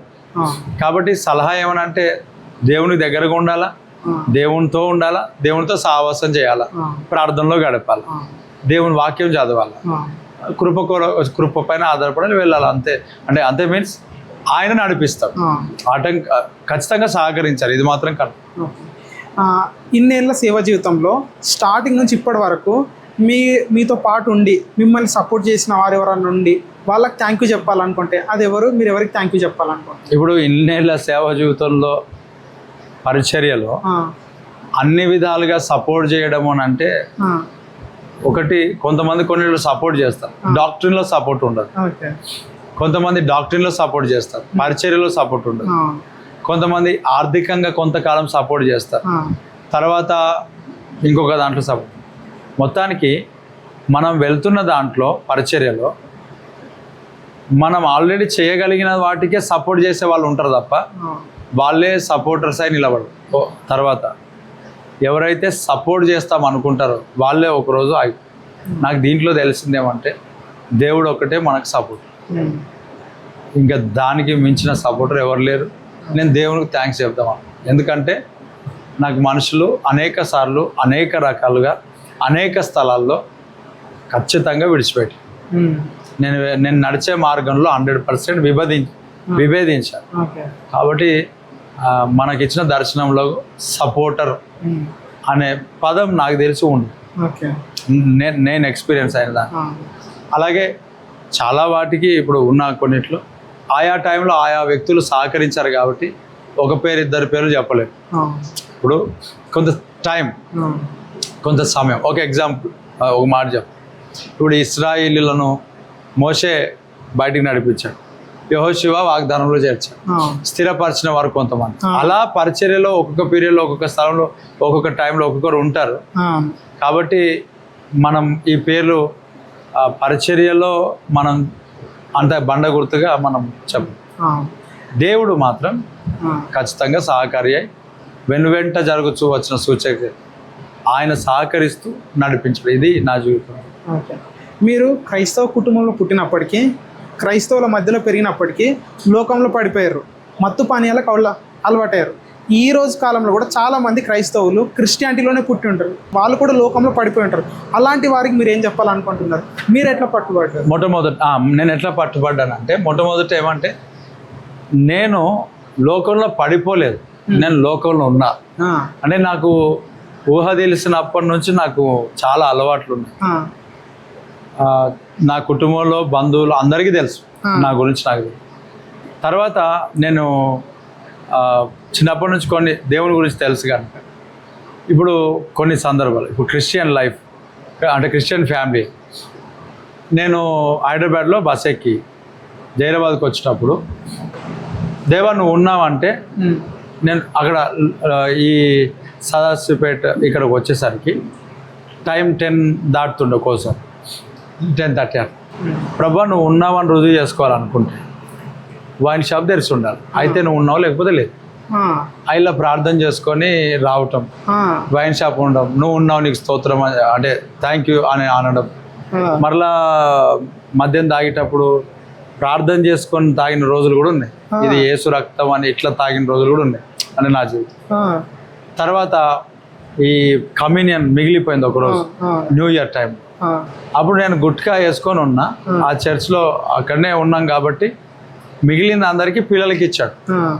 అక్కడ ఉన్న పరిచయం ఆ మిగిలింది పిల్లలకి ఇస్తే నేను కూడా అక్కడ ఉన్నా, తాగమన్నాడు. ఇప్పుడు అది ఉంచేస్తే డబ్బులు వేస్ట్ అయ్యి, కాబట్టి అదొక సైడ్, వన్ సైడ్ ఇది తాగడం. అట్లా నాకు అలవాటు. నోట్లో గుట్కా ఉంచుకొని వన్ సైడ్ లోపలికి నెట్టేసి హోలీ కమ్యూనియన్ తాగేశారు. ఇటు సైడ్ హోలీ కమ్యూనియన్, యేసు రక్తం. అలా ఒక 2-3 ఇలా తాగేసరికి నాకు మొత్తం శ్వాస ఆగిపోయింది, మొత్తం దగ్గర అవటం, ముక్కు బ్లాక్ అయిపోవడం, శ్వాస కింద ఇలా పడే ఒక పరిస్థితుల్లో. ఎందుకంటే గుట్కా చాలా ఘాటు ఉంటుంది. అదే టైంలో హోలీ కమ్యూనియన్, యేసు రక్తం, ఎక్కడికక్కడ బ్రీతింగ్ అన్ని ఆగిపోయింది. ఆ టైంలో కూడా ప్రభా క్షమించాలి. అప్పుడు నాకు అంత వయసు అదంతా తెలియదు. నేను చాలాసార్లు క్షమించమని అడిగాను, కానీ ఎన్నిసార్లు గద్దించడం, తిరుగులేకుండా లోబడినవాడు తిరుగులేకుండా హఠాత్తుగా నాశనం అవుతారని చెప్పినప్పుడు అది ఫైనల్. దానికి ముందు అనేక సార్లు చేశారు. అయితే క్షమించమని అడిగినప్పుడు ప్రార్థన చేసుకున్నాను, అప్పుడు కంట్రోల్ అయింది. అలా నా జీవితంలో నేను లోకంలో పడిపోలే, నేను లోకంలో ఉన్నా. ఆ లోకంలో ఉన్న నా జీవితంలో చిన్నప్పటి నుంచి కొంత భయం రావటం, అంటే ఎక్కడైనా ఎవరైనా చనిపోయినప్పుడు, యాక్సిడెంట్లు అయినప్పుడు, ఏదైనా పరిస్థితి, ప్రతి భయంలో కూడా తెలుసు కదా బైబుల్ అంటే క్రిస్టియన్ ఫ్యామిలీయే కదా, యెహోవా నా కాపరి నాకులేం కలగదు, దయ్యము కనిపించినట్లుగా అంటే చిన్నప్పుడు తెలుసు కదా, ఇంకేవన్నీ ఉంటాయి. అలా దేవుడు, ప్రార్థన ఇవన్నీ ఓకే, భయం ఉన్నప్పుడు దేవుడు, ఇట్లాంటివన్నీ ఓకే. అలా ఫుల్ తాగిన రాత్రి కాల సమయంలో వస్తుంటే పాము గరిచినట్టు కావటం, భయం రావటం, ఆ దాన్ని బట్టి నేను మారటం, ఆ దాన్ని బట్టి నేను టీవీ పెట్టాను, శుభవార్త ఛానల్. భయమైంది, చనిపోతా అనుకున్నా, నరకం కనిపిస్తుంది, భయమై ఆదరణ కొరకు ప్రార్థన చేసిన, వాక్యం చదివిన, టీవీ కూడా పెట్టా. ఆ టైం ఒక దైవజనుడు టీవీలో నరకం గురించి వీడియోలు వేసి చూపిస్తున్నాడు, నాకు ఇంకా భయమైంది. అలా కొంతకాలం ఆయన వీడియోలు చూశాను భయంలో. ప్రతిరోజు తాగటం, ఎవరిదో ఒక ఛానల్ పెట్టుకోవడం, ఆ వాక్యం అయిపోయిన తర్వాత లాస్ట్కి అందరు సేవకులు ఆల్టర్ కార్ ఇస్తారు, మీ పాపంలో ఒప్పుకుంటే క్షమించమని అడగండి, దేవుడు క్షమిస్తారు. మరలా రాత్రి వరకు లోకంలో ఉండటం, రాత్రి రాగానే ఈ వీడియో చూడటం, ఈ వీడియో చూసి మేము పాపంలో ఒప్పుకోమంటారు కదా, అప్పుడు ప్రభు పాపకి క్షమించాలి ప్రార్థన చేసుకోవడం. అలా సెల్ఫ్ సాటిస్ఫాక్షన్, క్షమించబడ్డాయి, బాగున్నా. అలా వెళ్తున్నప్పుడు దేవుడు గద్దించాడు. ఎన్నిసార్లు గద్దించడం, లోబడిన వాడు మరి తిరుగులేకుండా హఠాత్తుగా నాశనం అవుతాడు. ఈ వాక్యం తర్వాత మారాను, కానీ ఆశలు ఉన్నాయి. ఈ ఆశలు ఇవన్నీ ప్రార్థనలో ఇందాక చెప్పినట్లుగా యేసు రక్తం అనే పాట, సుగుణాల సంపద అనే పాట రిపీటాలు పెట్టుకొని ప్రార్థనలో ఉన్నప్పుడు దేవుడు నా హృదయాన్ని మార్చాడు, ట్రాన్స్ఫర్మేషన్ చేశాడు. అది పరిశుద్ధాత్మ యందలి ఆనందం అని, అది రక్షణ ఆనందం అని, వాక్యం చదివిన తర్వాత మెల్లిమెల్లిగా నాకు అర్థమైంది. అలా దేవుడు ఏ దైవసేవుడు వాక్యం చెప్పి అయితే నన్ను రక్షణ నడిపించలేదు. రక్షణ ఆనందం అనేది ప్రార్థనలో జరిగింది, రక్షణ కార్యం అనేది ప్రార్థనలో జరిగింది. ఆ తర్వాత దైవ సేవకుల దగ్గరికి వెళ్ళినప్పుడు నాకు బాప్తీసం తీసుకోమని చెప్పి బాప్తీసం ఇవ్వడం జరిగింది. అలా దేవుని సన్నిధిలో నేను మార్పు చెంది నేను ముందుకు అలా సాగా. సేమ్ ఇలాంటి సిచ్యువేషన్లో ఉన్నవారే, అంటే తాగుతూ లోకంలో ఉన్నవారే దేవుని దగ్గరికి రావాలనుకుంటే భయపడుతున్నారు. ఎందుకంటే నేను లోకంలో ఉన్నా, తాగుతూ ఉన్నా కాబట్టి నేను దేవుని దగ్గర రాను, ఎందుకంటే దేవుడు పరిశుద్ధుడు కాబట్టి నేను పాపంలో ఉండి దేవుని దగ్గరికి రావద్దు అని అనుకుంటున్నారు. పాపంలో ఉన్నప్పుడే దేవుని దగ్గరికి రావాలి కదా. అవును, అలాంటి అభిప్రాయంలో వాళ్ళు ఉన్నారు. వాళ్ళకు మీరు ఇప్పుడు యేసు క్రీస్తు ప్రభు అన్నాడు, నేను పాపులనే పిలవచ్చుని కానీ నీతిమంతులను నేను పిలవరా. కాబట్టి మన పాపలను దేవుడు క్షమిస్తాడు. మన ఒక ఆయన ఇంకోటి ఏమంటే, ఈ డైలాగ్ ఏదైతే చెప్తా ఉన్నారో అది ఉట్టిగా రావడానికి ఇష్టం లేక, వన్స్ ఈ డైలాగ్ మాట్లాడేవారు భయం ఏదన్నా వస్తే వాళ్ళు తాగిన వస్తారు. ఎందుకంటే నేను చాలా మంది చూశాను, అది వారికి వారు మోసపోతున్నారు. వాక్యం ఏం చెప్తా అంటే మోసపోకూడదు, దేవుడు వెక్కిరించబడాడు. నేను చాలా మందిని చూశాను, అంటే క్రిస్టియన్ ఫ్యామిలీ ఉన్నారు కదా ఇంతకు. ఈ క్రిస్టియన్ ఫ్యామిలీలో పుట్టిన వారికి ఏం చెప్పాలనుకుంటే, ఇలాంటి వారికి ఇది కావాలని ముసుకేసుకొని చాలా 99% ముసుకేసుకొని. ఇప్పుడు చూడండి, తాగినా కాబట్టి దేవుడి దగ్గరికి రాలి. ఇప్పుడు క్రిస్టియన్ ఫ్యామిలీలో పుట్టిన వారు ఈ మాట అనరు. ఎప్పుడు అంటారు? ఇప్పుడు నేను కూడా గ్రామాల్లో పరిచయం చేస్తాను. గ్రామాలకు వెళ్ళి వాక్యం చెప్తున్నప్పుడు కొంతమంది బీడీలు తాగేవారు, సిగరెట్ తాగేవాళ్ళు, మద్యపానం తాగేవాళ్ళు ఉంటారు. అయ్యా రండి చర్చ్ కంటే, లేదు సార్ నా దగ్గరికి రావద్దు, మీరు అక్కడే ఉండాలి, మేము పాపులం అని. కానీ ఒక సమయం వచ్చినప్పుడు వాళ్ళే వచ్చి ప్రార్థన చేసుకున్నారు. మీరు రండి అయ్యా చర్చికి అని అంటే కొన్ని సందర్భాలు మేము తాగినాం సార్ రావద్దు. నేను అన్నాను తాగినా సరే రాను. ఎందుకు అలాగ అన్నానంటే దేవుడు మారుస్తాడేమో. కానీ వాళ్ళు రాలేరు. కానీ ఒక సమయం వచ్చినప్పుడు వాళ్ళే వచ్చారు. ఈ మాట ఎవరైతే అన్నారో వాళ్ళే వచ్చారు. కొన్ని సందర్భాల్లో భయము, కుటుంబంలో సమస్యలు, కుటుంబంలో ఇబ్బందులు, వారికి ఉన్న అనారోగ్యాలు కారణం చేత రావడం జరిగింది ఒకటి. తర్వాత కొంతమంది వివాహాలు జరిగినప్పుడు మందిరంలోనే కూర్చున్నారు. ఇన్స్ట్రుమెంట్స్ ప్లే చేసిన వాళ్ళు కూడా ఉన్నారు, రకరకాలుగా ఉన్నారు. ఈ క్రైస్తవ సమాజంలో 99% ఈ మాట అన్న వాళ్ళకి యేసు ప్రభు ఎవరిని పిలవచ్చాడో అన్ని తెలుసు. క్రిస్టియన్ ఫ్యామిలీలో పుట్టినారు కాబట్టి ఒక 1% ఎవరైనా తెలియని వాళ్ళు ఉంటారేమో. వారికి నేను చెప్తున్నా, దేవుడు పాపులను పిలవచ్చు కానీ నీతిమంతులను పిలవరాలి. ఈ మాట క్రిస్టియన్ ఫ్యామిలీస్కి అంటే మనం చెప్పాల్సిన పని లేకుండానే వారికి తెలుసు. కానీ ఖచ్చితంగా దేవుడు మన పాపలను క్షమించడానికి, ఇప్పుడు నేను కూడా చెడిపోయినా, నేను కూడా లోకంలో, నేను కూడా ఒకవేళ నేను చనిపోతే నరకానికి వెళ్ళేవాడిని. ఎన్నోసార్లు యాక్సిడెంట్స్ నుండి తప్పించబడ్డా. నాకు కృతజ్ఞతాస్తులు చెల్లించాలని ఆలోచన వచ్చినప్పుడు రక్షణ కొరకే నేను చెప్తా. ఎందుకనంటే అదే నా జీవితంలో అద్భుతమైంది, అదే నా జీవితంలో ఆశ్చర్యమైనది. ఇందాక అడిగినారు ఏదైనా సంతోషం మూమెంట్ ఉందంటే స్టార్టింగ్ అదే నా జీవితం, రక్షణ అన్నది. కాబట్టి దేవుడు మనల్ని ప్రేమిస్తున్నాడు, మనల్ని రక్షిస్తాడు. నరకం నుండి తప్పించడానికి ఆ ప్రభుని యేసుక్రీస్తు లోకానికి వచ్చాడు. ఆయన దొరికిన సమయంలోనే మనం వెతకాల. నా జీవితంలో నాకు దేవుడు ఆయన కృప చేత ఆయన వచ్చి నన్ను పిలుచుకున్నాడు తప్ప నేను ఆయన దగ్గరికి వద్దామని రాలేదు. ఇప్పుడు ఈ మాట అంటే ఏమంటారు అంటే, నాది కూడా ఒకరోజు టైం వస్తుంది అంటారు. ఒక సహోదరునికి ఇలా అన్నా, అయ్యా నువ్వు మారంటే ఆయన క్రిస్టియన్ ఫ్యామిలీ, ఆయన నన్ను ఎప్పుడు మారావన్నా అంటే నేను 20 yearsలో మారాను. మరి నువ్వు అన్నీ చేసుకొని తడిబట్టి వేసుకొని కూర్చున్నావు, మరి మేము చేయాలి కదా అన్న. ఆ తర్వాత నువ్వు 20 yearsలో మారావు కదా, నేను కూడా నీలాగా తిరుగుతా, తాగుతా, అన్నీ చేసి తర్వాత మారుతా. నేను అన్నాను అప్పటిలోపు మరి నువ్వు చచ్చిపోతే ఎక్కడికి వెళ్తావు? అప్పుడు ఆయన అన్నాడు, అన్న నీ దగ్గర నేను రానన్నా. ఎందుకంటే దేవుడు తెలియని వాటి గురించి ఏమంటాడు, తీర్పు తీర్చాడు కదా. మరి నీ దగ్గరకు వస్తే అన్నీ తెలుసుకుంటున్నా కాబట్టి నేను రానన్నా. ఇంకో మాట అన్న, నేను బ్యాప్టిజం తీసుకున్న కొత్తలో ఇంకొకరు కొంతమంది అన్నారు, అమ్మ బ్యాప్టిజం తీసుకుంటా అన్నావు కదా. అవునా అంటే అని నేను అన్నా. అప్పుడు వాళ్ళు అన్నారు, తీసుకోవద్దమ్మా శోధన లేకపోతే అన్న. అందరు వెనకకి లాగేవారు. ఇప్పుడు అందరూ వెనకకి బట్టి లాగేవారు. నేను అన్నాను మరి ఎప్పుడు తీసుకోవాలంటే వివాహం అయిపోయిన తర్వాత తీసుకోండి. అప్పుడు నేను అన్నాను, అప్పటి వరకు నేను బ్రతుకుంటా, గ్యారెంటీ అంటే నేను అప్పుడే తీసుకుంటాను. ఇంకా వాళ్ళు ఇంకో మాట అంటే అలా నేను రక్షణలోకి వచ్చాను. క్రైస్తవ సమాజంలో ఏదైతే అటు ఇటు తిరుగుతున్నారో దీంట్లో సంతోషం లేదు, ఆనందం లేదు. క్రీస్తు పరిశుద్ధాత్మ యందలి ఆనందం తప్ప ఇంకొకటి లోకం లేదు. అది ఖచ్చితంగా భ్రమపరచబడటం. ఈ లోకంలో ఉన్నదంతయు నేత్రాశ, శరీరాశ, జీవపుడ. ఒకటి జీవి అన్ని తొలగించబడతాయి. ఏదైనా అనారోగ్యం వచ్చి మూలకు పడితే అర్థమవుతాయి అన్నిటి వాల్యూస్. కాబట్టి చనిపోక మునిపే యేసు ప్రభుని తెలుసుకొని పరలోక రాజ్యంకి వెళ్ళడమే గొప్ప ధన్యత. ఇలాంటి అన్నీ మనం అంటే ఊరికేనే మాట్లాడతారు, లోపల అవన్నీ కరెక్ట్గా లేవు. తర్వాత ఇంకొకరు ఇలా బైబిల్ పట్టుకొని వెళ్తే కూడా భక్తి చూపెట్టుకోవద్దు అని చాలాసార్లు. బైబిల్ భక్తుడు వచ్చాడు నేను అన్నాను, నువ్వు లోపల పెట్టుకోవాలా, ఇంట్లో పెట్టుకోవాలా, ఇట్లా పట్టుకొని రాకూడదు అని నాకు అన్నాను. నేను అన్నా, నా లోపల ఉన్న భక్తి నాకున్నది, అది నాకు సరిపోతుంది. ఈ బైబిల్ పట్టుకొని నేను బయటికి చూపెట్టడానికి నీ కొరకే అని చెప్పాను. అప్పుడు మరలా నోరు మూసేసి. ఇలా క్రిస్టియన్ ఫ్యామిలీస్కి నేను చెప్పేది ఏమంటే, అంచె దినాల్లో ఉన్నాం, ప్రభు రాకడ భవిష్యత్తుగా ఉన్నాం.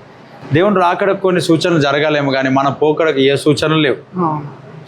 కాబట్టి త్వరగా మారు మనసు పొంది రక్షణకు రావాలి. నన్నే దేవుడు మార్చాడు, మిమ్మల్ని మార్చడం పెద్ద విశేషమేం కాదు. లాస్ట్ అండ్ చివరిగా చూసే ప్రేక్షకులకు మీరేం చెప్పాలనుకుంటున్నారు? ప్రభు అయిన యేసుక్రీస్తు త్వరగా రాబోతున్నాడు. ఆయన రాకడలో మనం ఎత్తబడాలి అని అంటే ఆ ప్రభు అయిన యేసుక్రీస్తును సొంత రక్షకునిగా అంగీకరించాలి. ఇంకా కొన్ని ప్రవచనాలు నెరవేర్చబడాల్సిన అవసరం ఉంది. అవి నెరవేర్చబడతాయి. అయితే ఒక మాట, ప్రభు రాకడకు ఇంకొకటి 2 ప్రవచనాలు ఉన్నాయని అనుకోవచ్చేమో, కానీ మన పోకడకు ఏ ఒక టైమింగ్స్ ఉండవు. ఏ రాత్రి మనల్ని ప్రభు పిలుస్తాడో తెలియదు, ఎప్పుడు మనం ఈ లోకాన్ని విడిచిపెడతామో తెలియదు. కాబట్టి అశాశ్వతమైన ఈ లోకం కొరకు ఎంత సంపాదించినా, ఎంత ప్రయాసపడినా అంత వ్యర్థం కనుక క్రీస్తును నమ్ముకొని మన జీవితాలు ఆయన చేతులకు అప్పగిస్తే, నమ్మకమైన సృష్టికర్తకు ఆయన చేతులకు మన జీవితాలను, మన ఆత్మలను అప్పగించుకుంటే ఆయన మనల్ని కాపాడే దేవుడు, నడిపించే దేవుడు, క్షేమమునిచ్చే దేవుడు. కనుక అందరూ ఈ అంచె దినాల్లో బహు జాగ్రత్తగా ప్రభువు రాకడ కొరకై సిద్ధపడాల్సిందిగా ప్రభు పేట కోరుతూ, దేవుని పనిలో, పరిచర్యలో, సంఘంలో నాటబడి ప్రభు రాకడ కొరకై జీవిస్తూ అనేకులను సిద్ధపరుస్తూ, మనం సిద్ధపడి దేవుని పనికి సహకరిస్తూ ముందుకు సాగాలని ఆశిస్తున్నాను. Praise lord. దేవునికి వందనాలు. దేవుడు మళ్ళీ దీవించిన గాక. ఈ ఛానల్ని దేవుడు ఇంకా అభివృద్ధిలోకి నడిపించి దేశం యొక్క ఉన్నత స్థలముల పైన ఈ ఛానల్ని, అలాగే ఈ ఛానల్ నడిపిస్తున్న సహోదరులు ఆనోక్ గారిని, అలాగే వారి సహోదరుని, వారి టీం అంతటిని కూడా ఉన్నత స్థితిలో దేవుడు హెచ్చించి ఆస్వాదించి నిలబెట్టును గాక. ఈ ఛానల్ అనేకులకు ఆశీర్వదకరంగా దేవుడు నిలబెట్టును గాక, ఆశీర్వదకరంగా మార్చును గాక. దేవుడు నిన్ను దీవించును గాక. కొన్ని విషయాలు క్రైస్తవ సమాజానికి ఇవ్వడానికి నీ ద్వారా దేవుడు నాకు ఇచ్చిన అవకాశాన్ని బట్టి నేను దేవుని స్తుతిస్తూ, చూస్తున్న వారందరికీ, క్రైస్తవ సమాజానికి అందరికీ కూడా దేవుని శుభాలు, సమాధానం ప్రకటిస్తూ దేవునికి వందనాలు చెల్లిస్తూ, ఆనోక్ గారికి కూడా నా హృదయపూర్వక వందనాలు నేను తెలియజేస్తాను. God bless you.